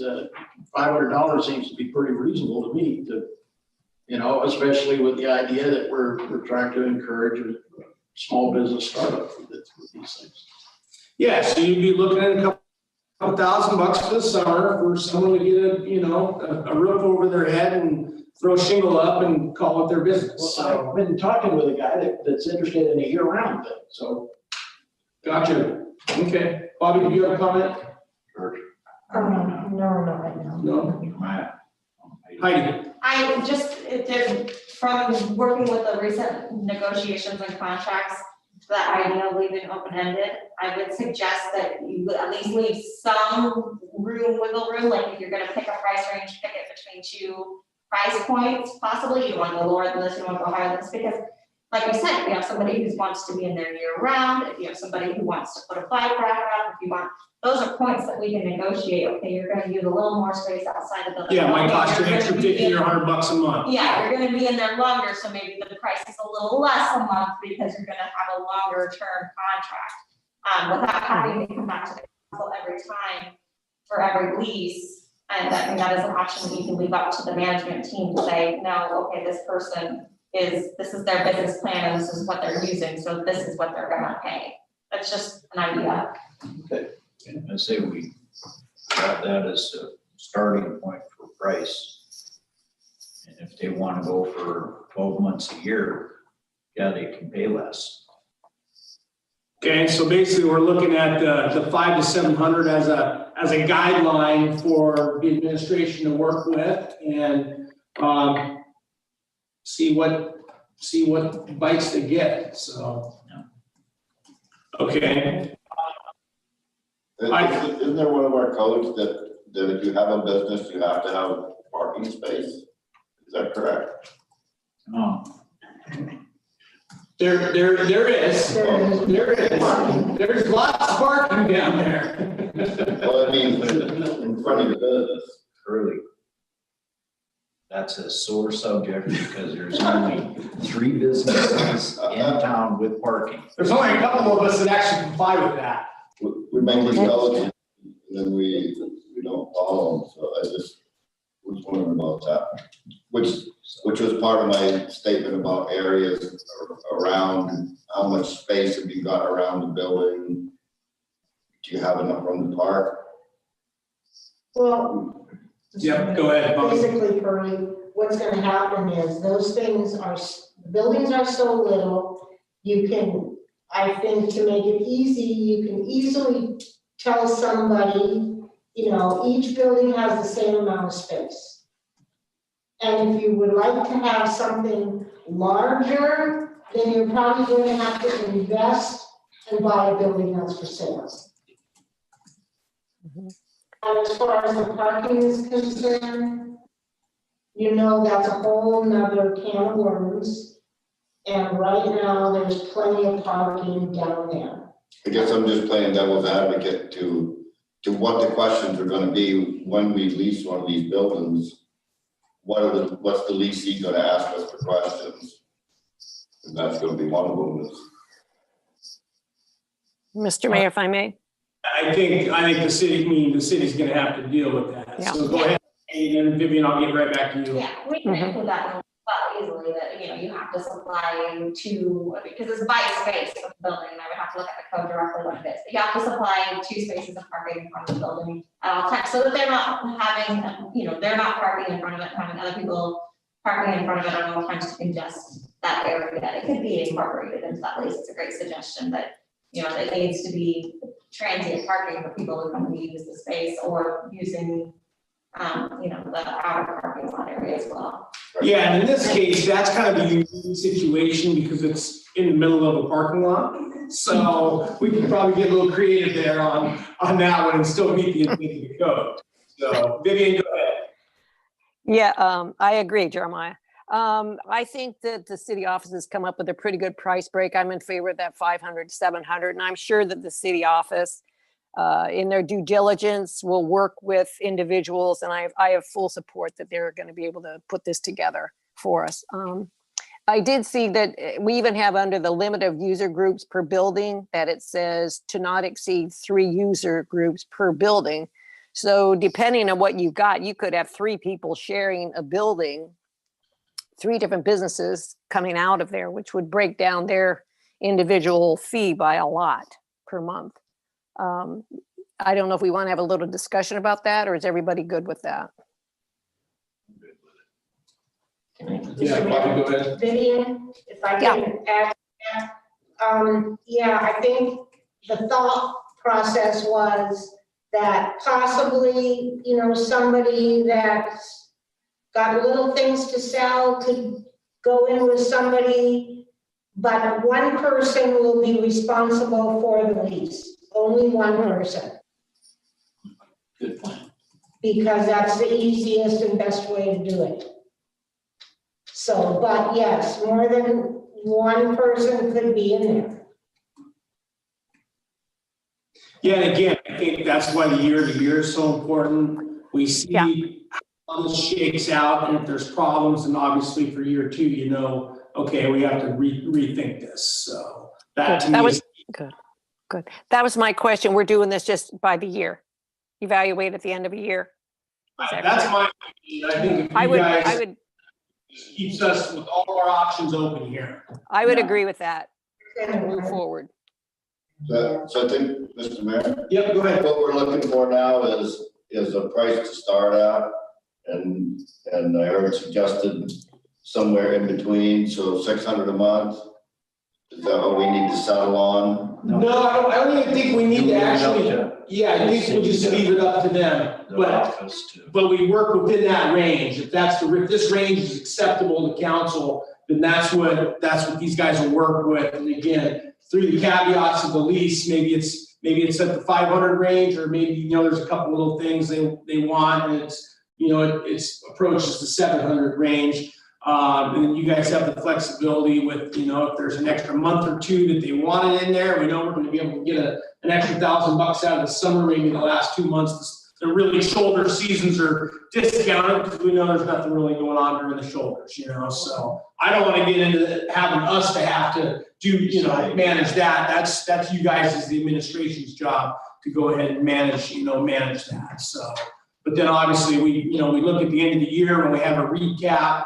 We take a look at it, we see how we did, you know, maybe in our own travels throughout the summer. We all come up with our own opinions, what we see, what's working, what's not working, and then give you guys some feedback, you know, at the end of the season. So, yeah, if you guys are all okay with that, I think that's a good approach, a good direction.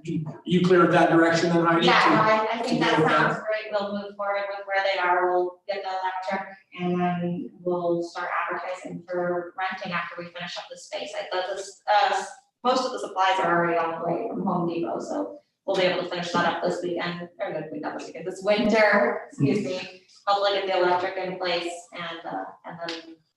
One comment I want to make though is you guys need to be real clear on the electric. When they put that electric in, they need to think about the meter base, the stubs, and how it approaches those. Because if and when it comes to us removing those, we don't want to have to go back and redo the electric. If it's as simple as capping a couple stubs or something, or leaving a couple small stubs, you know, back out of the way so people aren't running stuff over, then so be it. So I just want to make sure we have a little bit of thought process on the final location of the tie-ins and stuff. George, do you have another comment? Yeah, about the electricity. The guy I've been talking to wants to run a whole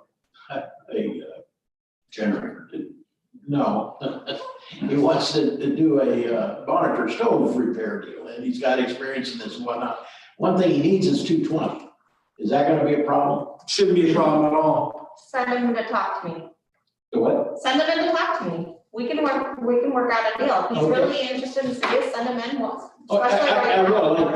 I haven't had the numbers to give him, Yeah. you know, what the ballpark was Yeah. up to now, so I will have him in touch with you. Perfect. Or with the new city manager who comes on next week. Yeah, those services should be single phase 220, so, yeah, shouldn't be a real problem. And I would think something of that nature is gonna. We've already discussed, we're gonna have certain operations can't be in the buildings.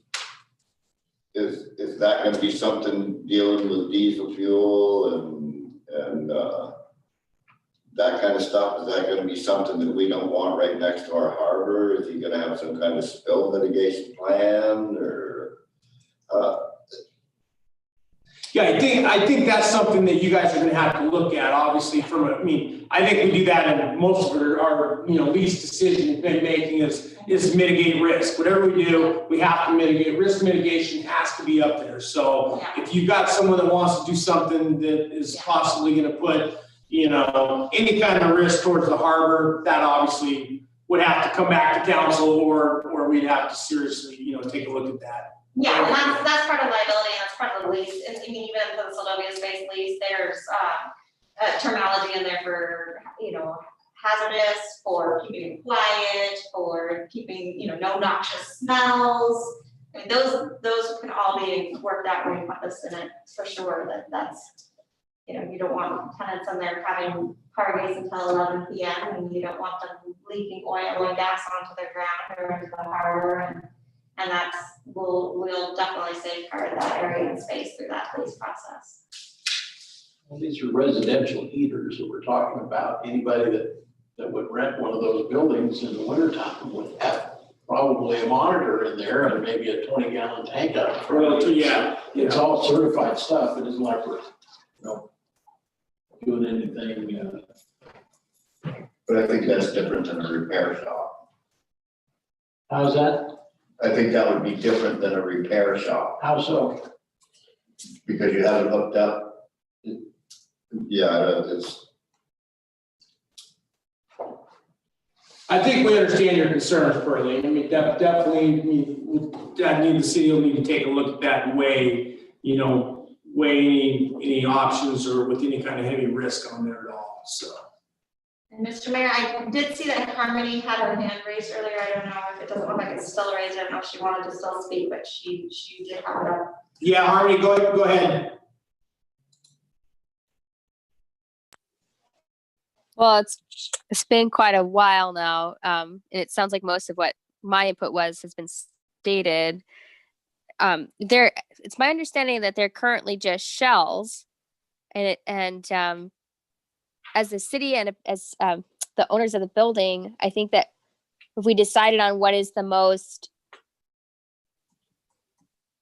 feasible for our insurance or for the coverage of the building, if we just plumbed it in that way, so that it's either propane or a fuel tank, whichever is easiest, then that way it's just kind of an option for anybody who wants to invest in that space for a year-round lease to move forward with that plan. But other than that, I like the economic plan that Heidi has drawn up here, the 5 to 7, with the thought of negotiation for year-round terms, and then I think that everything that's been stated thus far is pretty good. I do wonder what our long-term goal is. I'm wondering, is this the forum for discussing? I feel like when these buildings were initially talked about 2 years ago, and when we were talking about buying them, the idea was that we would initially buy 2, see how it went, and expand on this idea of adding more buildings. And again, building towards a boardwalk themed, or not a boardwalk themed, a spit themed aesthetic. And with that in mind, again, I continue to say this because I guess I'm just not, what is the long-term plan for that, for these buildings, for our city? Crystal mentioned empty lots. Do we have some sort of economic plan for the future going forward with this this type of business model, which as a young person, as a person who would not be able to afford, you know, an $800,000 standalone business, you know, if I was going to invest in this community, these small buildings are great. As a young person, this is what I would be looking for. I would be willing to operate out of a building like that year round. Again, I go back to the overall aesthetic of how they are placed. Doesn't bother me. I don't think they are an eyesore in a way that could not be remedied. But the surrounding area, I think, needs to be addressed. I think that as a city council or Parks and Rec or whoever it needs to be needs to address that for the coming year. Sorry if I am speaking out of turn on this matter or being redundant. Anyways, thank you. Yep, no, thank you, Harmony, for your comments. And just so you know, it's kind of, I know it's only your second meeting here with the Zoom and stuff. If you want to get your points in, and you just got to be aggressive and start hollering and unmute yourself and start hollering, and we'll hear you, and we'll or show your video and raise your hand, and we'll get you in there for comments. But no, what you're talking about is you're right on par. Like we said, I mean, there's anything is on the table right now. We need to go back, look at our city land use plan and what we do want to do with all these lots in the future. And I think Crystal hit it right on the head. Yeah, obviously, pay dirt for the city as a community is to, start doing something with your vacant lots. You get people to come in and invest in your community. They buy a lot, they build a business, and then it's a no-brainer. Then the city has year-round sales tax, income tax, all the above, all the utilities, everything to go with it. So, and you're also broadening your, making your community larger. So at the same time, so. Those are all things to talk about. We've got a long way to go in the future here to discuss every one of those points. But for the time being, I mean, we've got baby steps, and we'll just have to move forward one thing at a time here. So, okay, Mr. Mayor, if I could just make one more comment. Go ahead. Just like what I had read earlier, I think we definitely need to do that land management thing. I think that needs to be top priority because we are going to be having a lot of things going on, it sounds like. And just for your information, Harmony, and for Crystal also, when all this stuff with parking and everything came about a lot of years ago, it was mentioned that we should look at the possibility, or it was mentioned, gee, what are we going to start doing with all these prime waterfront property that we have? And should we possibly maybe sell a lot or two and get something going? Well, you'd think we were going to start World War III. The few comments we got were not good as far as that's concerned. So then that kind of went to the parking issue, which went nowhere. And it was decided, I guess people would rather look at a parking lot on prime waterfront property full of cars that don't pay, I guess. So then we moved to possibly this little thing that I presented. And that's the only thing so far that got anywhere. So in answer to your question, Harmony, it's not going to be very easy to do much of anything as far as any large economic development plans. So this is where we are right now with this. Thanks. Okay, thank you. I think this expression goes. What's that, Harmony? Never mind. I'm excited to have these discussions. Okay. Go ahead, John. This is just starting. Hopefully people can start a business and it'll grow. They can expand and and buy or build a larger business. Unfortunately, most of our properties are waterfront.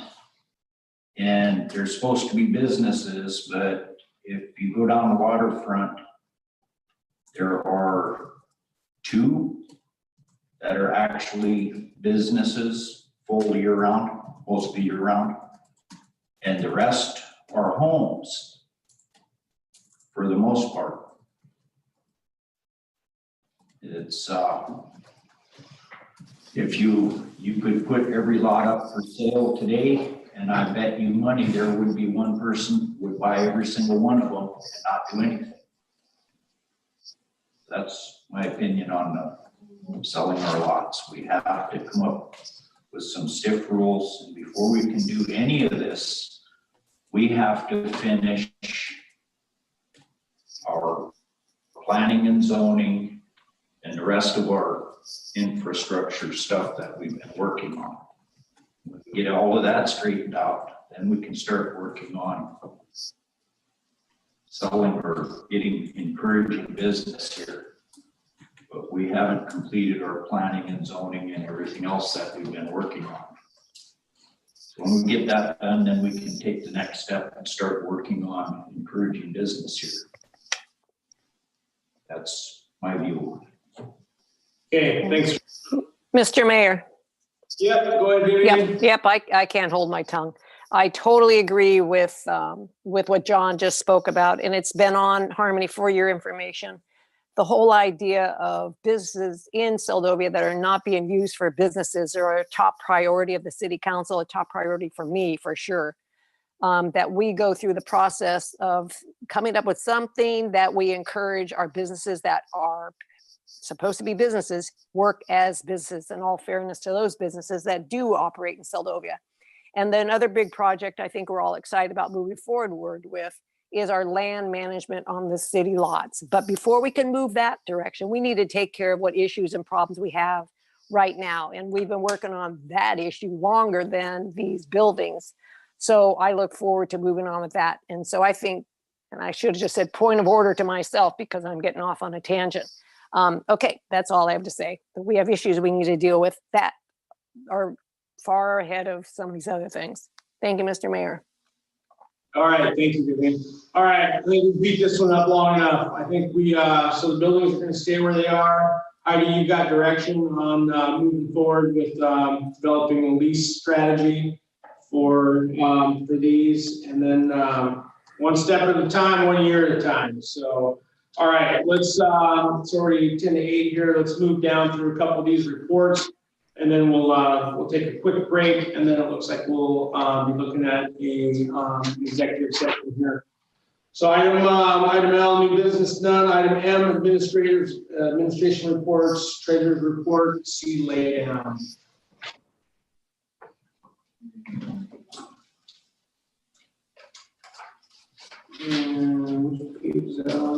Starts on page 11, and Jan is here if you guys would like her to speak on it.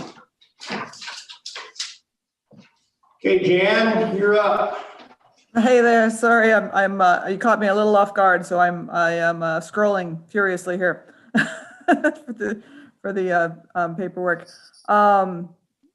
Yeah, so the treasurer's report, I apologize that it's a little bit sparse. We've just been a little bit short-staffed in the office, and as you know, and trying to keep a lot of different balls in the air.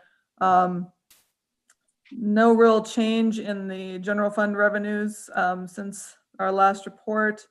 Obviously, some of the expenditures, making some progress as the year progresses. Generally about where we would expect to be. Revenues under sewer is probably a little bit behind where we would expect, but it's well matched with the expenditures. So we seem to be in fairly good shape there. Yeah, no real surprises. One thing I did want to mention, and you'll have to forgive me while I scroll again here. I know there was some question at the last meeting in the Public Works staff funding as to why there was such an increase in September. And again, I'm still scrolling to that page. Compared to the 2 months before that. And I said I promised you an answer on that. The reason for that was because much of the public works staff time in July and August was on projects such as the remodeling of the council room that you're in, and then the carpet throughout the building, and then also the work on in the parks issues and those were largely grant funded, and so those weren't coming out of the normal budget. And so that's why it looked like there was such a large increase in on payroll and so on in September. But what was really happening was it was reverting to normal rather than pulling wages for public works from those grant funds. So that's the reason for that.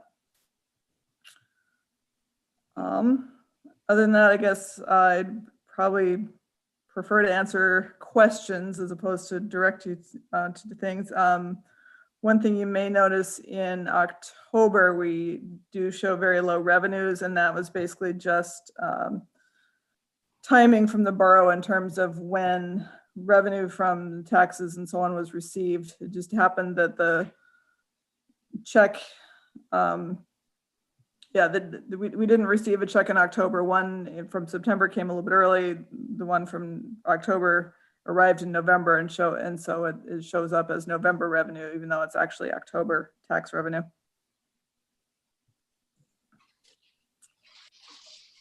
Okay, council, any questions? I know I've got one quick one here, Jan. Under the, on the general fund, let's see, it's on page 14 of the laydown, under the general fund revenues. Under miscellaneous revenue in September, we had $13,533. What, do you recall what that is by chance? I'm pretty sure that's the pilings that were sold. Okay. The bulk of it, yeah, it was the piling sale. Okay, so that was miscellaneous, just extra material? Basically, yeah. Okay. All right, any other questions on finances? Vivian, you're all good? Yeah, I was just looking it over and I was just going to say to Jan, it looks like we're holding about our 33 to 40% for our budget pretty much everywhere, which is a good thing. You as a treasurer, do you have any issues of where we're looking right now? I also saw we had audit monies being put in certain areas to cover that expense. But you as a treasurer, do you see any issues that you're concerned with? Not particularly. Again, you know, since this is my first time through the budget cycle, I'm still learning a lot. I don't have a lot of experience in terms of what's normal or abnormal for this point in the year. That's just going to have to come with time for me. We will certainly have to do some reallocations of the budget. You know, we're within departments, we're over in some areas and short in others, but I'm not seeing a real issue right now with the budget. Okay. Certainly I'm going to be interested when Ms. Friedlander comes on to get her take on it. Mm-hmm. And where in the CARES money, additional expenses, is that being shown up in the budget, additional expenses, wages or expenses by staff? Is that shown? That does not show in this budget. Okay. That's being tracked completely separately. That is part of the reason that some of our expenses are probably not as far along as they would be otherwise, is because Right. there's a fair bit of staff time being allocated to CARES. Right. And will you be bringing a CARES budget to us next time? I am working on that right now. Okay. Yes, we absolutely are hoping to do that. Okay, great. Thank you, Jan. Mm-hmm. All right, any other questions? Hey, Jan, I just had one more final comment too. Just one thing I noticed is the over on the right-hand column on the percent change, there's a number of where it's got that the number sign div/0. Yeah, those are obviously formula errors in Excel. Might just want to take a turn through on those. and then tidy some of those up would be helpful. But there's only a few here and there scattered throughout, so there's a quick fix. Yeah, those generally show up where there's not an allocation in the budget for that item. Right. Right. So yeah, you're right. They don't affect the overall math, but you're right. They are rather unpleasant to look at. Yeah, there's so like one space, like on Soldovia space, there's no budget allocation on the revenue side. Is that because it's our first year, and then like next year we would actually have a budget amount there, or how would we have to have something there, obviously, so. Yeah. Yeah. Go ahead, Jan. Yeah, I'm basically using a document that was created before me. And so I think there was just a lot of cutting and pasting from one department to another.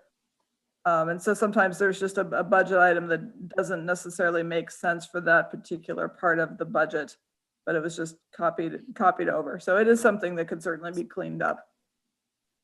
Gotcha, okay. Yeah. So, yeah, go ahead. Can I just reach that real quickly too? As you guys remember, we've had a couple of rough audit years. Yeah. And, our budget season has gone fairly well.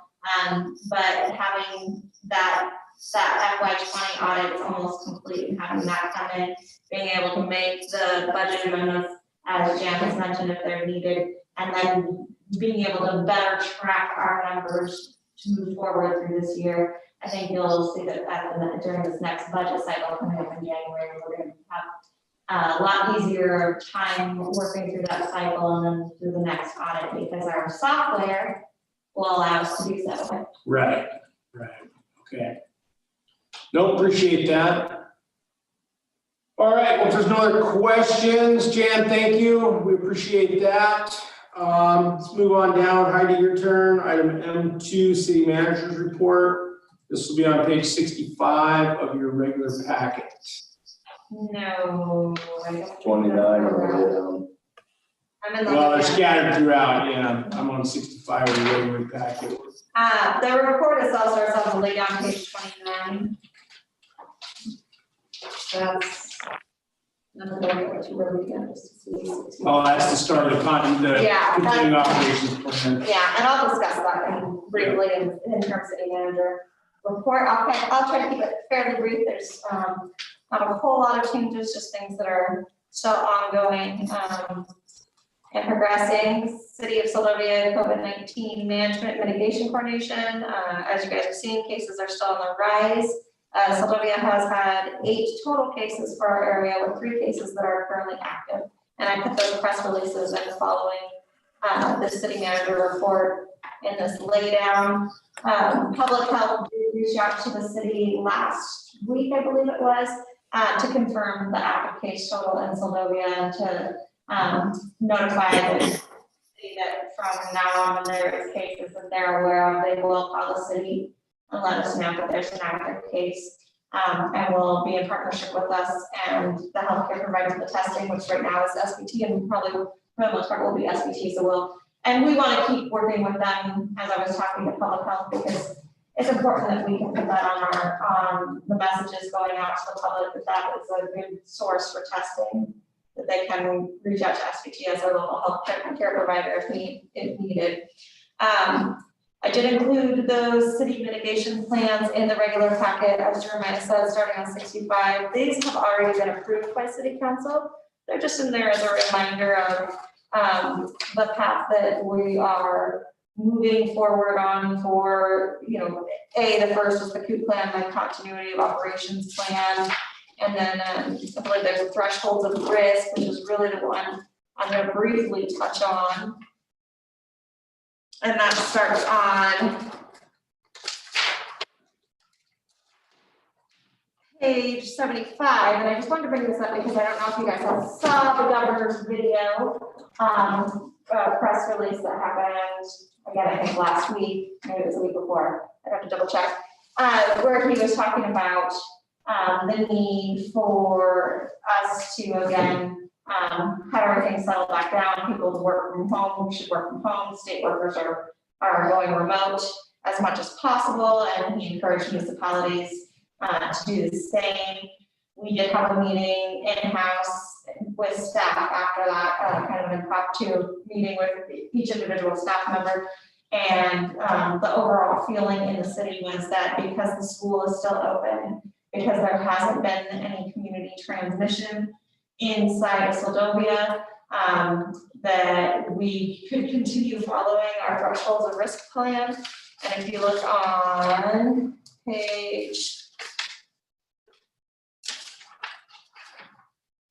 79, it does discuss what those thresholds of risks are. Right now, we are still in yellow, which is the medium risk, which means that there's confirmed community spread of COVID-19 in Alaska, cases in Seldovia with definitive travel history and ability to safely isolate from the community, which are so far all 8 cases seem to fit that category. Seldovia EMS maintains level support volunteers for emergency responses, able to isolate all suspected cases of COVID-19. That you'll see, according to this plan, when we jump into that high risk, is when there is confirmed community spread or widespread exposure of COVID-19 in Seldovia. And then once there has been 2 weeks of no additional confirmed community spread, that's when we would move back into a yellow. Below it talks about what those plans mean, and if you go to the following page, on page 80, it does discuss the high risk. If we did jump into that and we had confirmed community transmission, that's when we would close the public buildings to the public, potentially implement remote work protocols, just follow these steps here. Our recommendation would say to suspend all non-essential public facing businesses and activities, enact city of Seldovia emergency orders and resolutions that may further, should the council decide that is necessary. But really that all public buildings would be closed would probably be the first step that we would take as a municipality, mainly to ensure the safety of the staff so that we can still continue to provide services. At this point in time, we are a staff of 7.5 full-time employees, and then we have a few part-time employees, and we are trying to maintain day-to-day operations, and we would want to continue that even if there was community transmission. So if that means we're just requesting that people call us on the phone, shoot us an email, set up an appointment, but not having that constant contact with the community throughout the day coming inside the doors. That way, we can limit some of that exposure, because if one of us gets sick, we work very closely together, and the potential is there that we would all have to quarantine, and that we can't do that in the city. So that's also part of it, is masking up ourselves, maintaining our own distances, which we are already actively doing, and just trying to still be able to provide those services. So unless council has anything else that they want to address in this plan, that's the direction that we're going. We're gonna stay with our doors open and operating the way that we are, unless we see that community transmission, and then we'll jump into that right category. Testing access in Seldovia, we did receive 3 sample at-home test kits and are pursuing shipping availability. There's a couple of us that are all going to take a test and send them off with FedEx in a couple different ways. Obviously, right now is not the right time with the weather. We got 48 hours to get them from here to California, so it's going to definitely be limited timing of when tests can be sent out. I did hear that there was another at-home test that was approved recently and can be used and taken, and the results given at home. So we're gonna look in and see if that's something that we can purchase in the near future. Masks are still available. CARES, and those are at the city and the harbor office. CARES funding, we received the second round of state, we're still doing monthly reporting. CARES Act expense tracking is still ongoing. Recent spending includes still the payroll allocations, MPP lights, senior meal supplies, and the second round of small business grants. We're still looking to get that fire hall shower and bathroom update. We did put out a limited competitive RFP, which closed, and we're still waiting to receive a few bids from interested parties. It sounds like we might have to go sole source because there's just not as much interest there as we would hope to get that space downstairs updated for our EMS crew. Small Business Grant Relief Program Round 2, grant funds, the checks went out this week or last week for $35,000 to 5 different businesses and 2 nonprofits. So that was exciting that we were able to send those out in a hurry. Utility Relief Grant Program, as I was leaving, we got our 54th application today. Keep in mind, we have about 180 services, so that's not more, we'd like to at least see half. I mean, it'd be great to get more. So if you know anybody who has been impacted by COVID and could use a little break, send them into the city office or have them give us a call. That application deadline is December 4th at 5 p.m. Professional service agreement, Cassidy Cameron is still working with the city. I think she's just going to close up with Jan this week, hopefully, and then do a little bit of work with Rachel when she comes on for the transitioning of city managers. And Rachel didn't include in here, her first day is December 7th. So she's looking forward to being here. She'll be in, hopefully in the office on that date, and I'll keep you guys posted as she gets in. Chief Police Hopkins went to finish moving and is in lockdown in Utah. They're locked down the governor right now, so he might be out a little bit longer than anticipated, but he is actively working to get back up here. FY20 audit is very close to being done. We're getting weekly emails from the auditors now. They're actively working on our report. They did apologize for the delay. It was pretty busy season for them after being shut down from COVID. They had a lot of catch up to do. So they're actively working to complete that. I think the report, last email I saw, the report was on Steve Wadley's desk. So we're close.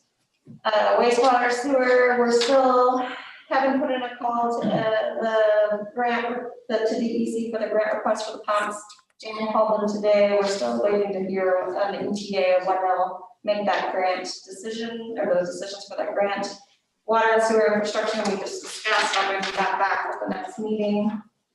There is a water leak on Anderson Way. I don't know if you guys are aware, if you've seen the cones.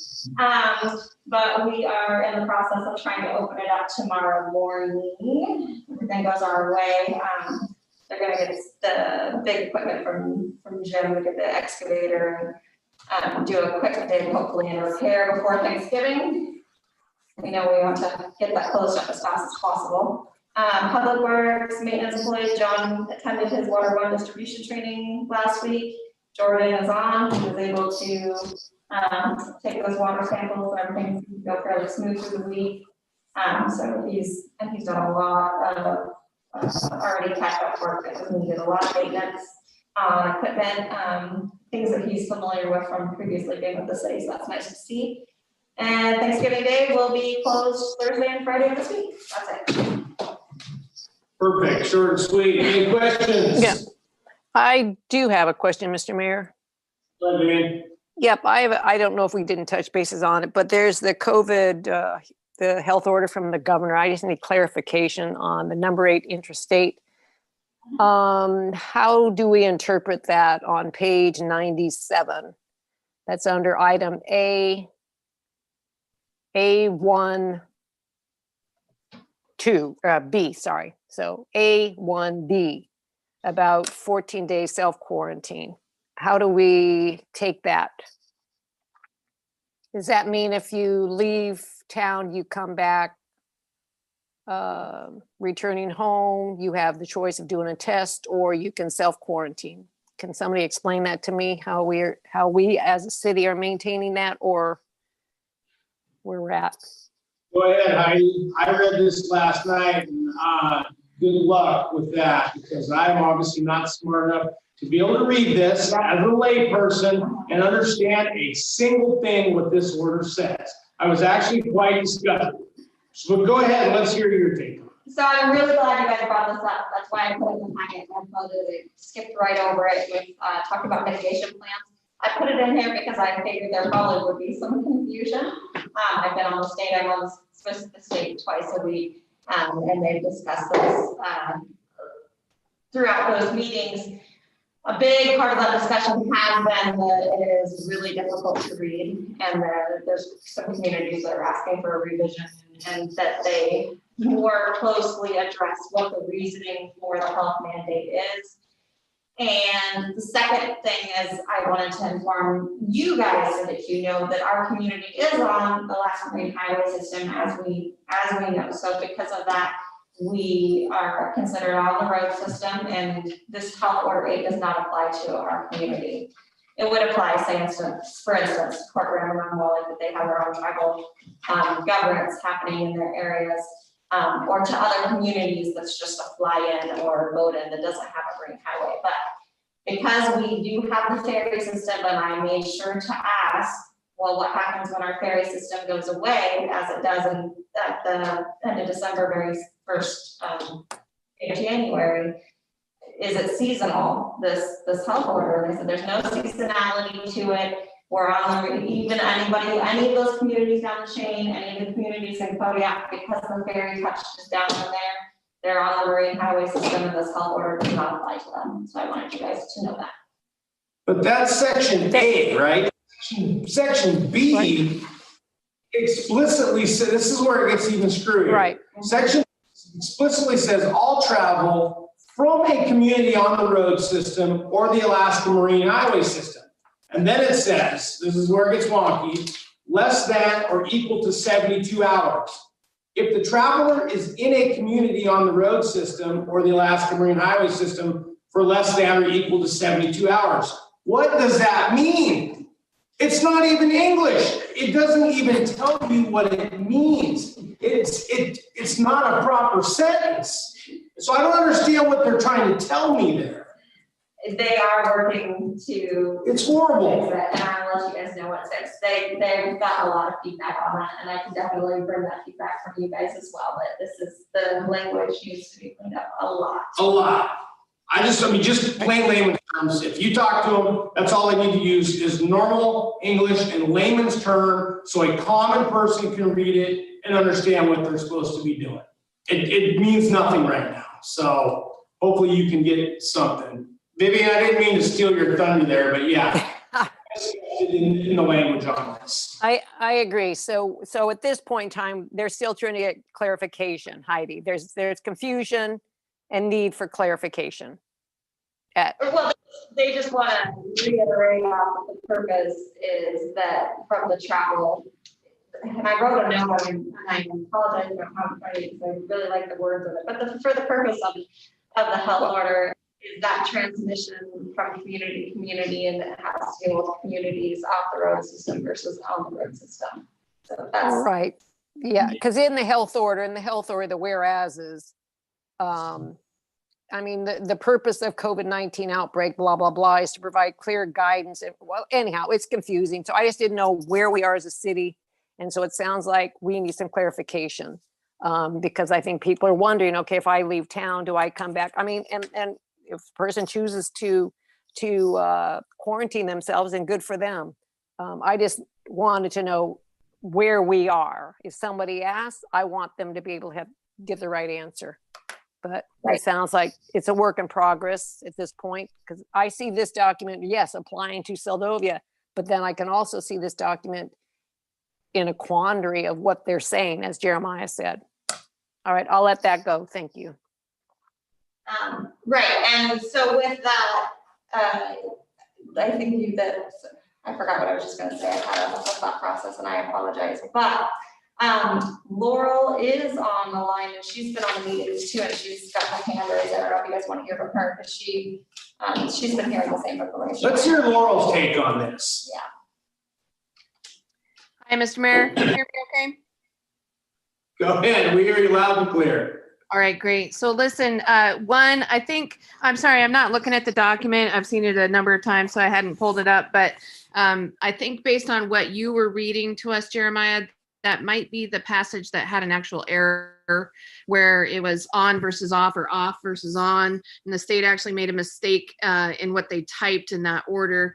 And it kind of created a implication that communities along the Alaska Marine Highway would have this prerogative of of determining limits or restrictions upon travel, but that is not accurate. And at this point in time, based upon the information that was generated, it's important to note what the state did was they took the governor's previous mandates and they made it into the language of orders. It did not change whatsoever. What the governor wanted to do was reiterate to the communities off of the road system that they could and should, that those communities, especially the ones that are having a large amount of COVID, that they should be considering restrictions on how people travel in and out, and also implement testing protocols. We continue to not have that as an option because we are on the Alaska Marine Highway System.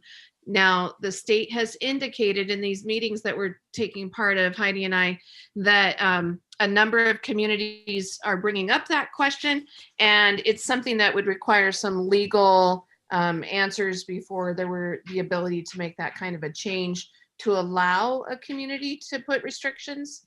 But I just want to encourage the council to continue along with the statistics that we are navigating, which is that for our community, we have been very successful at protecting ourselves and our neighbors.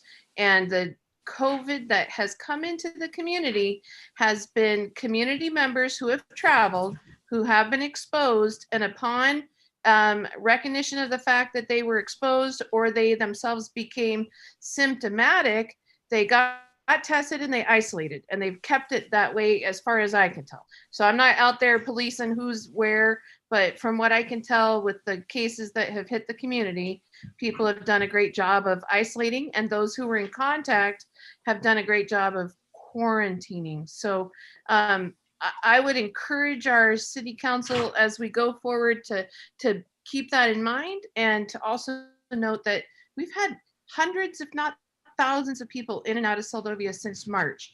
And I think we're doing a great job. And I would really caution us from making a decision down the line that would add to the stressors that are in place for our businesses and for our elders and people who might have mental health challenges.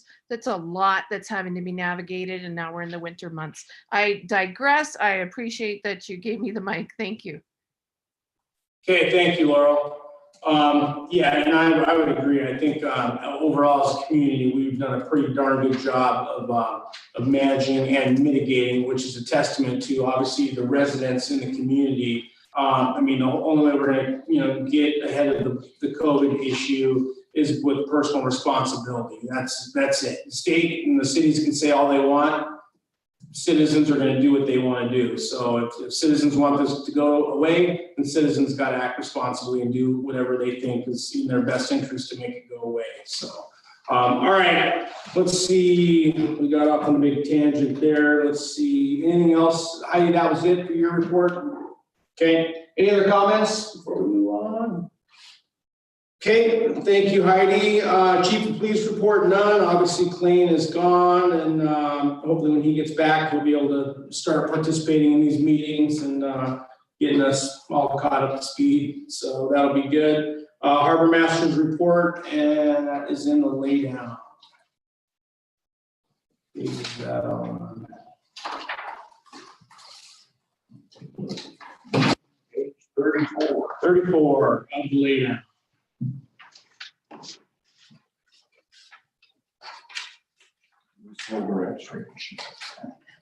Layla, I see you're on the line. Do you want to give us a quick rundown on this? Yeah, I sure can. Did you guys read through it? Yeah, just give us the high points. So I relisted the X-ray machine on GovDeals, and that's kind of been an ongoing issue. We actually did sell it. So one of the big projects has been working with the buyer to try to work out logistics. And next on the list is the carpet from the council chambers. We actually wound up with 560 extra square feet. So we're looking at putting some of that into the Seldovia space. been helping with Klain with logistics with him in his office.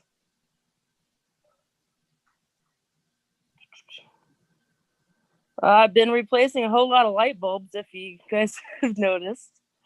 And that's about it. You guys got any questions? Got the generator out here. Yeah, I noticed that too, that it was good to see that about the generator. Generator, you guys got that here for the city office building up and running. I think last month was when that was, so I hadn't seen that run in a long time, It's been a so. couple of years. Yeah, and Jordan came up during the outage here. I know Jordan came up and started that right up, and so that was good to see. Yeah, and so yeah, that was actually a pretty simple fix. Didn't take long to actually get that thing up and running. So yeah. Any other questions? Mr. Mayor, just a real quick one. Layla, as far as, I saw this someplace, I was just reading it about the harbor float and working on, was it D float or something? Is that something that we're Yeah. trying to get money for that, or what's up with that? Yeah, that we need money for. And now that we have a new maintenance gentleman on board, it's something that I'd also like Jordan Cameron to take a look at. Since he's kind of new and he hasn't had much time to work with John, we're kind of letting him settle in, and then I want to have him take a look at that. And where do you seek for funding with that? With that one, we were actually seeking for the storm damage funding, and we did not receive that money. Oh. Well, that's too bad. And Yeah. so what's the next choice? Is there other avenues? I think that we could do it in-house. After kind of doing an inventory, we have a whole lot of lumber up in the impound yard. A lot more than any of us had thought that we actually had. And it's all the stuff that we could actually use for that project. We would just need additional hardware. Oh, great. Okay, thank you. Heidi, you had a comment? Oh, I was just gonna say that there is a little bit more generator work that's gonna happen. We're waiting for, the repairman to come back over, because they're gonna make it so that the generator will operate the automatic door for the fire hall as well. So there's some automation that's gonna happen on that. Okay, yeah, it'd be nice, like, because I know the generator was on, but I didn't see much draw when it was on. It'd be nice to see all the lights on and everything, so that if there is an EMS call, everybody rolls up and things are fully lit up and the whole bit. So I don't know what, how much that will entail, but obviously you guys are thinking through some of that stuff, so. Okay, good. Thank you, Leah, appreciate that. On that note, we're also checking to make sure that electrical change will actually be for the bay doors also. Gotcha, yep. Perfect. Let's see, was that part of the Public Works report also? Was that kind of all together? No, Public Works has their own. There it is, all right. That's on page 36 of the laydown.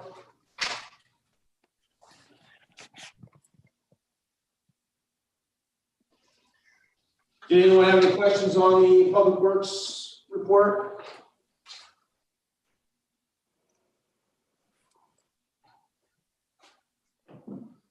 All right, no questions, okay. Okay, thank you guys for all the reports, we appreciate that. I think what we're due here, Heidi, it looks like we're gonna be looking at a possible executive session here. Is that still the plan here? Okay, let's take a quick 5-minute break here, and then we will jump back into it and try to get quickly through this executive session, and then get out of here. So yeah, try to keep it quick, 5 minutes here, take a stretch, bathroom break, and then we'll finish up. Thank you. Hey, Heidi. Can I call you for the executive meeting just right now so that I'm on when you guys are ready? We won't have you for the vote to go into the executive session, so as long as that doesn't bother you that you'll miss that vote, you could call right now, it's up to you. We normally take a few minutes to get into the executive session after the motion is made. Okay. Like, I only heard part of that. I'm sorry. What is the process for me on this end? I don't know. I just want to be expedient for you guys. If you wanted to wait on the line for 5 minutes, just mute and take a break if you need it, and then still be on the line, then you can be a part of the vote for the executive session. That still has to happen. Okay. Okay. Perfect. All right. Thanks, Heidi.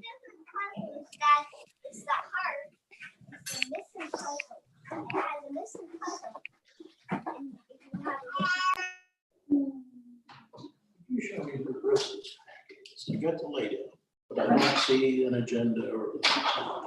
Okay, so let's go to your email. Have you already opened it? Yeah. Oh, you've already done it? Yeah. Oh, okay, well, then let's go back to where you were. Let's go back to your Adobe. So if you're in the laydown and you just want to go out, and you can go to on this device. So let's see here. New, why is it not that recent? That would help you if it was like recent. I don't think it's there, period. I never did. But you said you already had it open. No, I said I had the layout. Oh, okay, well, let's your email. So it's going to be regular city council meeting, please see the attached packet. You just kind of open that one.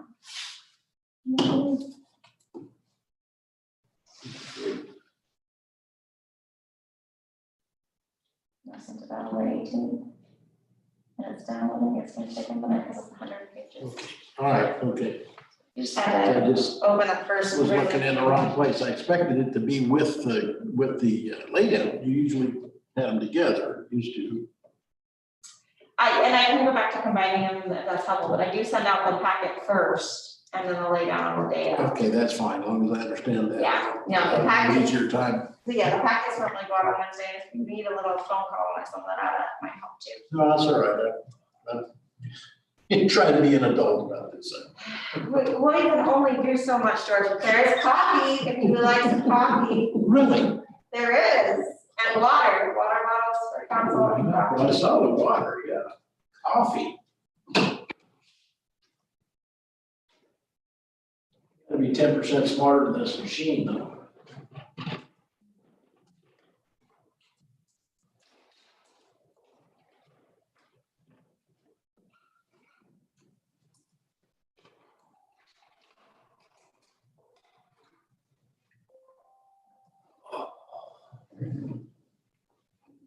Stretch. You have a stretch?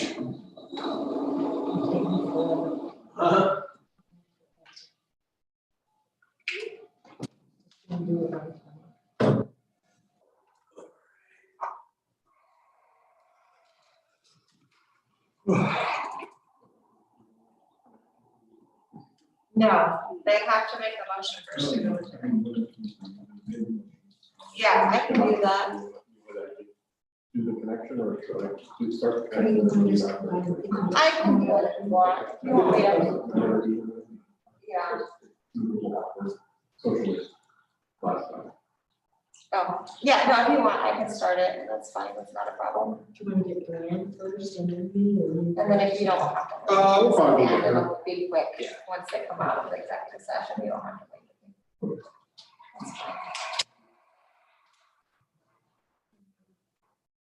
So we're still. We're still on, Yeah. we're actually not muted.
All right, we're back in session, out of recess. And informational items not requiring action. None. Item O, executive session, and I will be looking for a motion on this.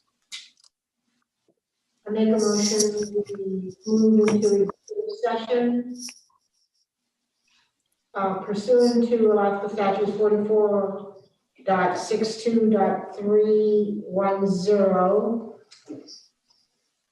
matters pursuant to matters the immediate knowledge of which would clearly have an adverse effect upon the finances of the governmental entity and attorney-client privilege potential litigation. Second. Okay, we have a motion on the table to go into executive session with a second. All those in favor, Peyton? Aye. Aye. Nathan? Aye. No, that was Peyton. Aye. Okay. Fuller. Morrison. Rojas. Aye. Okay, motion passes to go into executive session. We will stand recessed and move into executive session. Harmony and Vivian, you guys will go ahead and sign out of your regular link. Heidi? Jeremiah, did you want to write in the attorney and? Yes, sorry. The attorney does need to be invited in along with both acting city managers. Okay, and with that being said, so Vivian and Harmony, you guys will sign out of your regular link and then sign in to the executive session link. Okay, see you in a minute. And Laurel, I'll give you a text when we're coming back in. Looks like she's got her hand up. Oh, no.